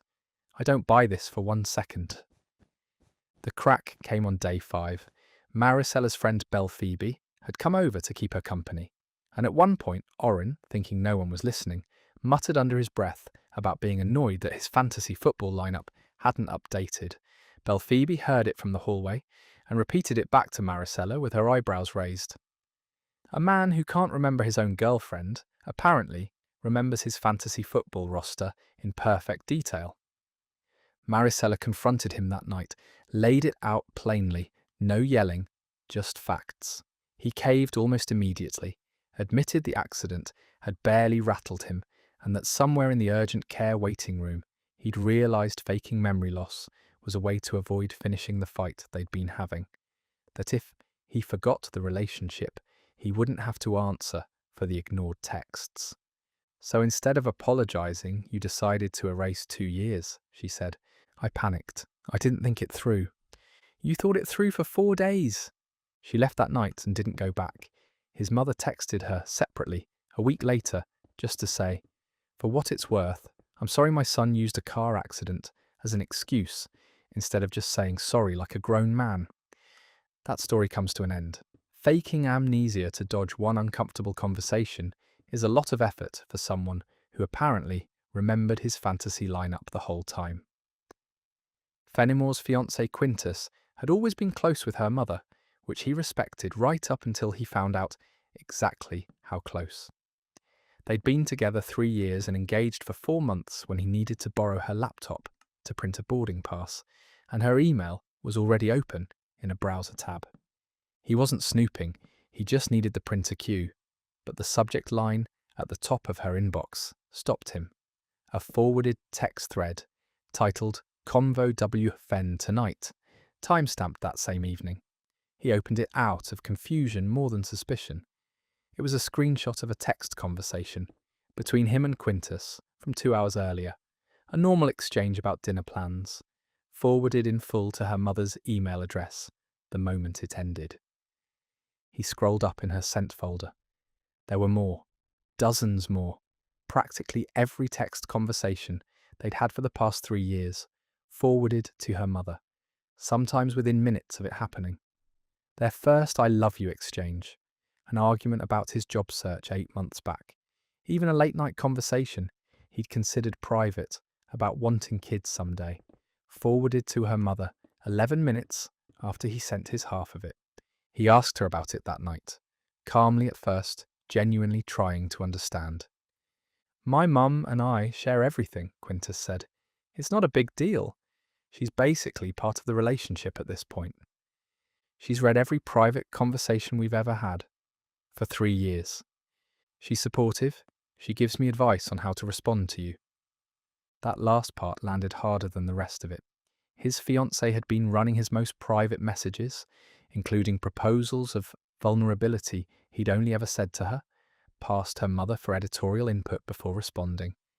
His friend Rel, who he called that night in a bit of a daze, put it bluntly. So every you she's been talking to for 3 years has partly been her mum's version of you. That's not a relationship, man. That's a committee.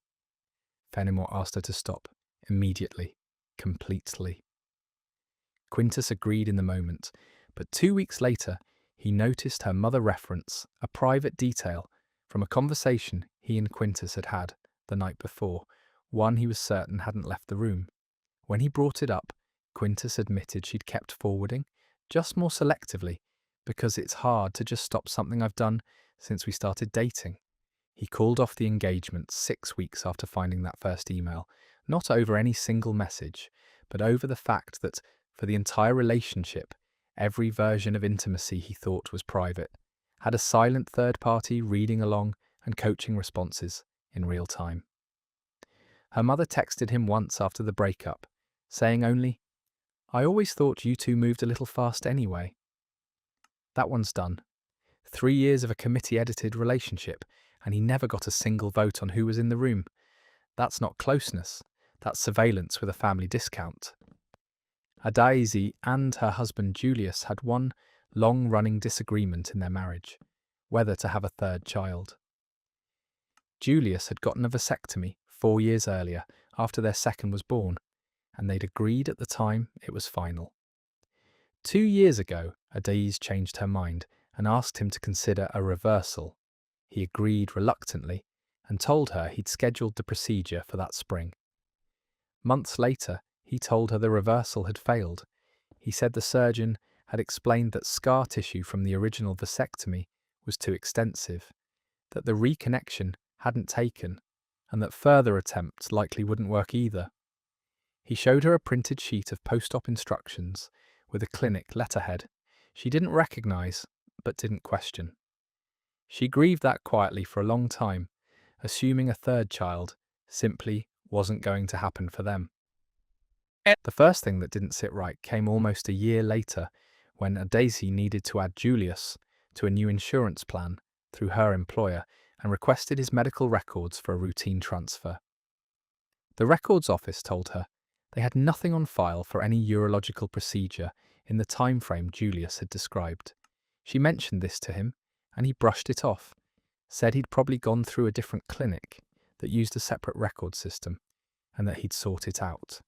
He didn't sort it out. 6 months after that, Adiz's sister-in-law, Julius's own sister, Nena, made an offhand comment at a family dinner about how she was glad Julius never had to go through a second surgery like some guys do, which Adizi initially took as sympathy until Nena clarified she meant he'd simply never scheduled the reversal in the first place, something Julius had apparently told her directly 2 years earlier when Adizi first brought the idea up. Adizi asked Julius directly that night, no more room for vague answers. "Did you ever actually have the reversal done?" He was quiet long enough that she had her answer before he spoke. "No," he finally said. "I didn't want another kid, and I didn't think you'd actually let it go if I just said no again. So I said I'd try, and then I said it didn't work." "You made up a surgery. You made up a failed surgery. For 2 years. I didn't know how else to end the conversation." Her friend Solange, who she called crying that night, said what Adiz already knew, but needed someone else to say out loud. "He didn't just lie to you, Adiz. He let you grieve a baby that was never even a real possibility in the first place. That's not avoiding a fight. That's cruelty with extra steps." Adiz filed for divorce 4 months later. Julius tried to frame the lie as protective, said he genuinely believed she'd come around and be relieved eventually that they didn't have a third kid to worry about financially. She told him relief was never his to decide on her behalf, especially not by inventing a grief she had no reason to carry. That story's over, manufacturing a fake failed surgery so his wife would quietly stop asking is one of the coldest moves on this list. She wasn't just lied to, she was handed a loss that was never real to begin with. My girlfriend Isadora and I had been together for 2 years when my family planned our first full reunion in almost a decade. 4 days in Charleston with my parents, my sister, my aunts, cousins flying in from 3 states. Isadora said she couldn't wait. She helped me pick out flights. She bought a dress for the big dinner. She asked my mum what she should bring for the potluck night. Then 9 days before we were supposed to leave, she went quiet for 2 days and told me she'd lost the baby. I didn't even know she thought she was pregnant. She said she'd found out 6 weeks earlier and hadn't told me because she wanted to wait until she was further along. And now there was nothing to tell, because it was over. I held her while she cried. I cancelled her flight and mine. I told my mum we weren't coming, and when my mum asked why, Isadora asked me, through tears, if she could be the one to explain it, because she didn't want me stumbling over the words. I said of course. I thought that was her being brave. What she actually did was call my mother directly and tell her in detail that she'd miscarried at what she called almost 8 weeks, that she'd bled through the night, that she'd gone to urgent care alone because she didn't want to worry me before she was sure. My mother cried on the phone with her for 40 minutes. My sister Serafina sent flowers to our apartment with a card that said, "We're praying for you both." My aunt mailed a rosary. An aunt I hadn't spoken to in years called me directly just to tell me she loved me. I let it sit for almost 3 weeks before anything cracked, because why would I question it? Then Serafina, who works in labour and delivery as a nurse, mentioned on a call that she wanted to check in on Isadora and asked casually which hospital she'd gone to, because she knew people at 2 of the ones near us and wanted to make sure she'd gotten good care. I didn't know. I asked Isadora that night, just making conversation, and she snapped at me. Why does it matter which hospital? That was the first time it felt wrong in my stomach. I called the 2 hospitals Serafina mentioned 2 days later, using Isadora's name and date of birth, and both told me they had no record of a visit in that window. I sat on that for 4 days before I said anything, running it over so many times. I convinced myself I'd misdialed. On the 5th day, I asked her straight out, "Which hospital did you go to? I want to call and thank the doctor." And she froze for a second too long before she said the name of a place 40 minutes outside the city that I'd never heard her mention before. I looked it up while she was in the shower. It had closed in 2019. When I told her that, she didn't cry. She got very still and said, "I didn't actually lose anything, Wendell. There wasn't a pregnancy." I asked her what that meant, and she said she just really didn't want to go to Charleston, that she'd had a bad 2 weeks with my mum over something small, a comment about her job, and she panicked because she'd already told everyone she was excited to go and didn't know how to back out without looking bad, so she picked the one excuse she knew nobody would push on. "I didn't think it would spiral like this," she said. "I thought I'd just say it happened and it would be sad for a week, and then it would be over." It did not stay contained for a week. My mother had already told her sisters. Serafina had already told 2 co-workers she trusted with the news because she was worried about Isadora's mental health and wanted advice on how to support her. When I told my mother the truth, she didn't yell. She went completely silent on the phone, and then she said very quietly, "I sent that girl a card. I told your grandmother she should say a prayer at Mass." Serafina, when I told her, said, "I have held actual patience through actual loss. Do you understand what she used?" Isadora and I stayed together for another 6 weeks after that, mostly out of momentum, before I ended it. My family has still never really let it go, and I don't think they should have to. My mum keeps the sympathy card she sent in a drawer, and she's told me more than once she doesn't know why she hasn't thrown it away yet. That story is over. If you're going to lie your way out of a family trip, picking the one lie your whole family will treat as sacred is a special kind of reckless. And Otterline deserves a medal for catching it with one offhand question about a hospital. Our next story comes from someone who found out her paycheck had a second home she never authorised. Imani had been with her boyfriend, Trevor, for just over a year when she switched jobs and set up direct deposit at the new place, only for her very first paycheck to just not show up in her checking account on payday. She called her bank, she called payroll, and both of them confirmed the deposit had gone out on time for $2,140 to an account ending in the digits she gave them. Those digits weren't hers. Payroll told her the routing and account numbers had come straight off the direct deposit form she'd submitted during onboarding, the one she'd filled out on her own laptop and handed to HR herself. She pulled up the form on her laptop to check her own typing, and the numbers on it weren't the ones she remembered entering. She called HR, and the woman in payroll, a woman named Carla, told her something strange. "You actually emailed us an updated form 2 days after your first one. We just used the newer numbers since that's usually what people want." Imani hadn't sent any updated form. She asked Carla to forward her the email. It had come from her own work email address, sent at 6:52 in the morning on a day she remembered being asleep with Trevor beside her, because she'd woken up around 8 that day and he was already dressed for work. She didn't say anything to him that night. She waited 2 days and quietly asked her IT department if they could tell her whether her email had been accessed from a device that wasn't her phone or her laptop. And they told her yes once, from a browser session logged in around 6:50 that morning. She still didn't confront him. Instead, she asked him, almost as a throwaway question over dinner, whether he'd ever set up a second bank account, just making conversation about finances. He said no, casually, and kept eating. The next week, she found the account herself, by accident, going through a shoebox of his old mail, while looking for a spare charger. A welcome letter from a bank she didn't recognise, addressed to him, opened. She called the bank's automated line, entered the account number from the letter, and heard a balance of $6,420.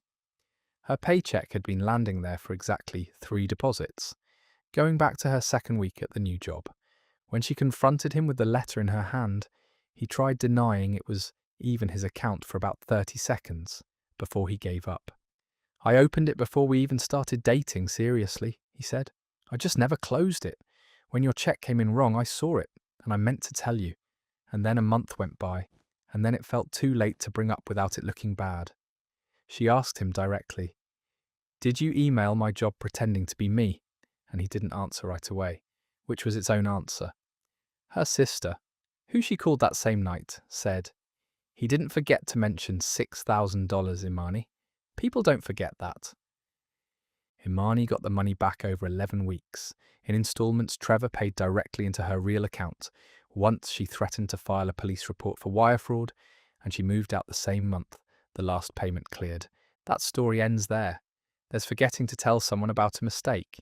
And then there's logging into their email at 7 in the morning to keep the mistake going, and only one of those is an accident.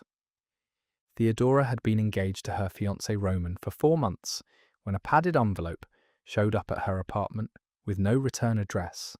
Just her name in handwriting she didn't recognise. Inside was a shoebox full of letters, at least 60 of them by her count, all addressed to Roman, all signed by a woman named Annalisa, who Theodora knew only as someone he dated in college, because that was the entire extent of what he'd ever told her. A note was tucked on top, just 3 lines. "These were taking up space, and I don't want them anymore. Figured you'd rather have them than have them thrown out. Congrats on the wedding." She texted Roman a photo of the box before she'd read a single letter, and his response came back almost instantly. "Please don't read those. I'm serious. Just throw the whole box away. I'll explain." That request did the opposite of what he wanted. She read 4 letters that night, sitting on her bathroom floor with the door locked. And what she found wasn't an old college romance. The letters were dated across a 5-year span. The most recent one dated 14 months before Roman had proposed to her. And in it, Annalisa referenced a trip to Portugal Roman had told Theodora he'd taken alone for a work conference.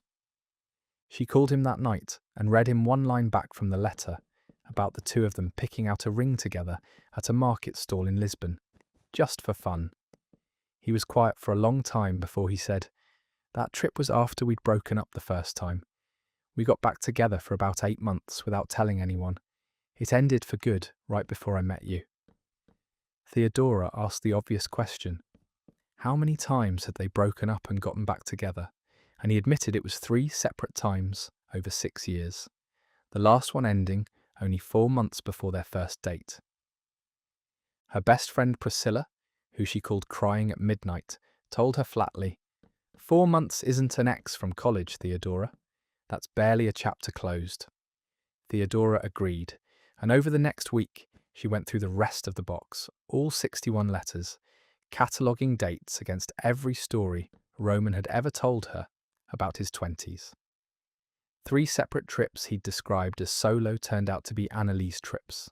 A tattoo he said he'd gotten on a dare with old roommates was one Annalise referenced getting matching ink for.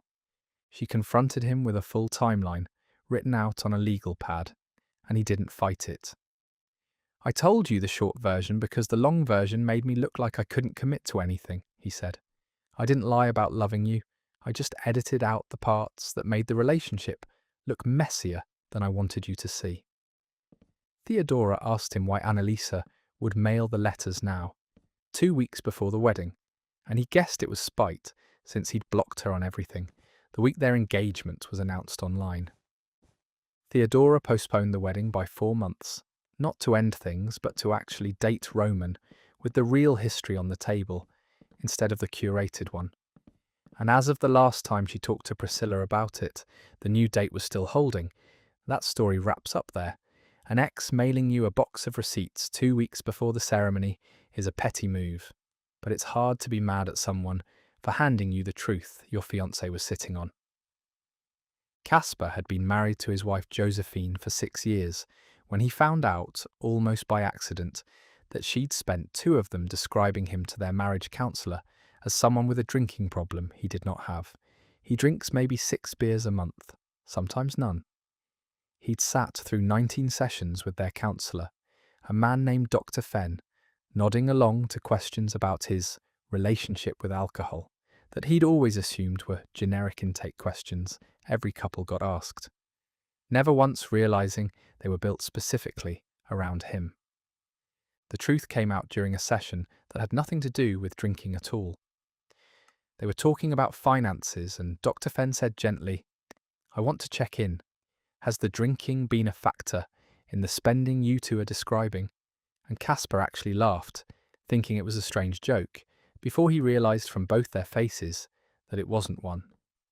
He asked Dr. Fenn directly what he meant, and Dr. Fenn, visibly uncomfortable, said, "Josephine has described ongoing concerns about your drinking since our third session. I assumed that context was something you two had discussed together." Casper turned to Josephine in the room and asked her outright if she'd told their counsellor he had a drinking problem, and she didn't deny it.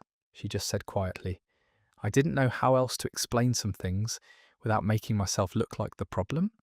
He pushed her on what some things meant, and over the next 20 minutes, with Dr. Fenn mostly just watching, it came out that whenever Josephine forgot plans, snapped at him, or overspent on the credit card, she'd frame those sessions around Casper's supposed drinking as the root cause, sometimes inventing specific incidents, like a dinner at his mother's house.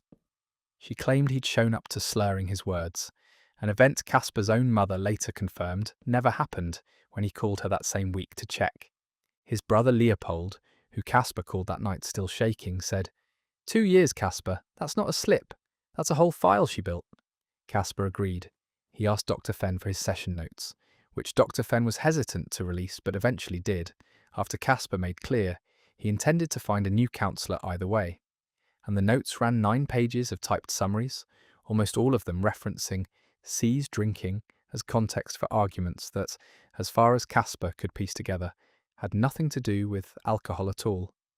When he asked Josephine why she hadn't just told the counsellor the real reasons for their fights, she said the real reasons made her look controlling or unreasonable, and blaming a drinking problem made her sympathetic instead. It was easier to be married to someone with a problem than to be someone who had a problem, she said, which was the closest thing to an honest sentence she offered him that whole night. They didn't survive it. Casper filed for divorce 11 weeks later, and he still has the 9 pages of notes in a folder, mostly because he says he wants proof, for himself, that he isn't the one who needs them. That story concludes there. Building a 2-year paper trail around a problem your spouse doesn't have isn't manipulation by accident. It's manipulation with a filing system. Malachi's girlfriend Willa proposed to him in the middle of his sister's baby shower in front of about 40 people who had gathered to celebrate his sister Cordelia and her first child. Cordelia had just finished opening gifts. Everyone was mid-applause for a diaper bag, when Willa stood up from her folding chair, walked to the centre of the backyard, and asked the DJ who'd been hired for the shower's background music to hand her the microphone. Malachi thought she was about to give a toast to his sister. Instead, she turned toward him, got down on one knee in the grass, and said, "Malachi, I've been waiting for the right moment to ask you this, and I don't want to wait anymore." She pulled a ring out of her purse in front of the entire party, including Cordelia, who was still sitting in the decorated chair meant to be the centre of attention that day, 8 months pregnant, holding an unopened onesie in her lap. The yard went silent except for a few gasps, and then scattered clapping, mostly out of reflex, while Malachi stood there frozen for what he later described as a full 10 seconds before he managed to say yes, because saying no in front of 40 people at his sister's shower felt impossible, no matter what he actually wanted to say. His aunt Atavia leaned over to Cordelia during the applause and said, loud enough for people nearby to hear, "Well, that's certainly a choice," and Cordelia reportedly didn't say anything at all, just sat there with her hand over her mouth. The party never really recovered. The photographer hired for the shower ended up with more photos of the proposal than of Cordelia, and the cake, which had been decorated with "Welcome Baby Emmerich," sat mostly untouched while people crowded around Malachi and Willa instead. Cordelia left her own party early, something she had never done in her life, and didn't speak to Malachi for 17 days afterward. When Malachi finally asked Willa privately why she'd chosen that day, she told him she'd been planning to propose for weeks and simply couldn't find the right moment any other way, since he was always busy with work, and the shower was the one guaranteed event where all the people she wanted to witness it would already be in one room. He asked her if it occurred to her that the room existed for someone else, and she said, "I didn't think it would take away from her that much. It's not like it was her wedding." Cordelia eventually told Malachi directly, over the phone, "I have exactly one baby shower, Malachi. I don't get to redo it," and asked him not to bring Willa to the hospital when the baby was born. He didn't fight her on it.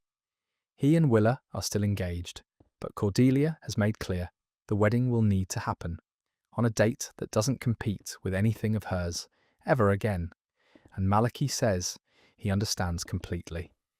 That story just ended. Hijacking someone else's spotlight to get your own moment isn't romantic. It's just theft with a ring attached. And Vivian was well within her rights to walk out of her own party. Speaking of people who never actually closed the door on their past, this next story comes from a man who found out his fiancée's old marriage was never legally over.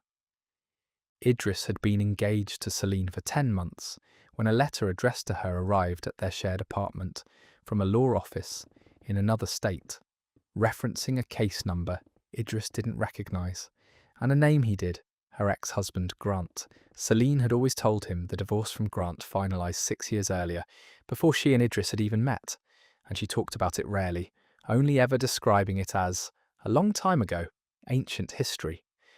She wasn't home when the letter came, so Idris opened it, assuming it might be routine, and found it was a notice from Grant's attorney regarding an uncontested divorce filing that had just been reopened for processing, referencing a petition originally filed by Celine nearly 7 years ago that had never been finalised due to incomplete filing fees and missing signature pages. Idris read that sentence 4 times before it landed. According to the letter, Celine and Grant had technically still been married this entire time. When she got home, he showed her the letter without saying anything first, just handed it to her and watched her face. She read it, went pale and said, "I thought this was done, I swear I thought this was done." He asked her how she could think a divorce was done without ever seeing a final decree, and she admitted she'd never actually seen one, that she'd paid an initial filing fee at a courthouse years earlier, signed some paperwork, and then simply assumed it had gone through because Grant stopped contacting her, and she never heard from a court again. Idris called the courthouse himself 2 days later, using the case number from the letter, and the clerk confirmed the case had sat dormant, neither dismissed nor finalised, for over 6 years, meaning Celine had legally still been married to Grant the entire time she and Idris dated, moved in together, and got engaged. His mother, when he told her, said only, "You cannot marry a woman who's still married to another man, Idris. That is not a small detail." Celine insisted she hadn't known, and Idris mostly believed her, but the not knowing didn't change what it meant. That their engagement, their apartment lease listing her as Celine, Idris's last name, on a mail forwarding form, and every conversation about their wedding date had all happened while she was still on paper someone else's wife. She filed to finalise the divorce immediately, once she learned, paying the outstanding fees Grant's attorney listed, roughly $380 in total, and the case closed for real 9 weeks later. Idris didn't call off the engagement, but he pushed the wedding date back until he'd personally seen the finalised decree with his own eyes. Something Selena said she understood completely, though she admitted it stung to have him not simply take her word for it anymore. And that's where that one ends. An honest mistake with paperwork is believable once, but marrying someone new while legally still married to someone old is the kind of mistake that costs you the benefit of the doubt for a while. Our final story comes from someone whose relationship apparently skipped several major conversations without telling him. Ansel had been with his boyfriend Dashiell for just under 2 years, living together. No rings, no real conversation yet about kids, when a co-worker of Dashiell's named Guinevere stopped Ansel at a work holiday party to congratulate him on the twins. Ansel laughed, assuming it was a joke he wasn't in on, until Guinevere's face fell, and she said, "Wait, he told us you two were expecting. He showed us the sonogram picture on his phone, like 6 weeks ago." Ansel found Dashiell across the room and pulled him aside, and Dashiell's face went through about 4 expressions before he settled on a sheepish smile and said, "Okay, so I can explain that." What he explained was that 6 weeks earlier, during a slow afternoon at work, a co-worker had shown around ultrasound photos of his own kid, and Dashiell, caught up in the moment and not wanting to feel left out of the conversation, had pulled up a stock photo of an ultrasound from the internet and told his team he and Ansel were expecting twins through a surrogate, a plan they had never once discussed as a couple, let alone started. "I thought I'd just let it fade out on its own," Dashiell said. "I figured eventually people would stop asking."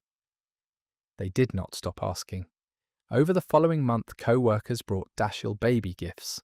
2 people offered him hand-me-down cribs, and his manager, a woman who ran the team's group chat, started a collection to help with surrogate costs that had already raised $410 before Ansel found out any of it existed. Ansel had to sit through an awkward second conversation with Guinevere and 3 other co-workers at a follow-up office event, all of whom asked him directly how far along their surrogate was, and Ansel, unwilling to blow up Dashiell's story in front of his entire team, found himself improvising vague answers like, "We're taking it slow," and "still early days," which only made things worse because it confirmed a lie instead of ending it. When Ansel finally forced the real conversation at home, he asked Dashiell the obvious question. Did he even want kids, or had he just wanted a story that made him interesting at a party? Dashiell admitted he genuinely did want kids eventually, just not like actively yet, and that the ultrasound photo had started as an offhand joke that spiraled the moment people got excited and he didn't have the nerve to correct them. His sister, when Ansel told her, said, "He invented a pregnancy to fit in at work, Ansel. That's not a small white lie, that's a whole storyline." Dashiell ended up telling his team the truth at a team meeting, explaining it as a joke that got out of hand, and returned the $410 collection to his manager to redistribute, mortified in front of the same people he'd been trying to impress. Ansel and Dashiell are still together, and they've since had the actual conversation about kids, agreeing they're not ready, which Ansel says is a conversation they should have had the first time, and not the fourth. That one's done. Inventing twins to feel included at a work party is such a specific kind of desperate that it's almost impressive. Right up until, you remember, someone had to stand there improvising answers about a pregnancy that never existed. And that brings us to the end of tonight's journey through some of the craziest relationship stories out there.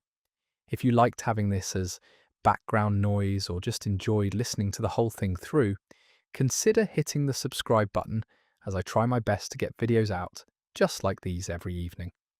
Thanks for tuning in, and I will see you again tomorrow. Take care.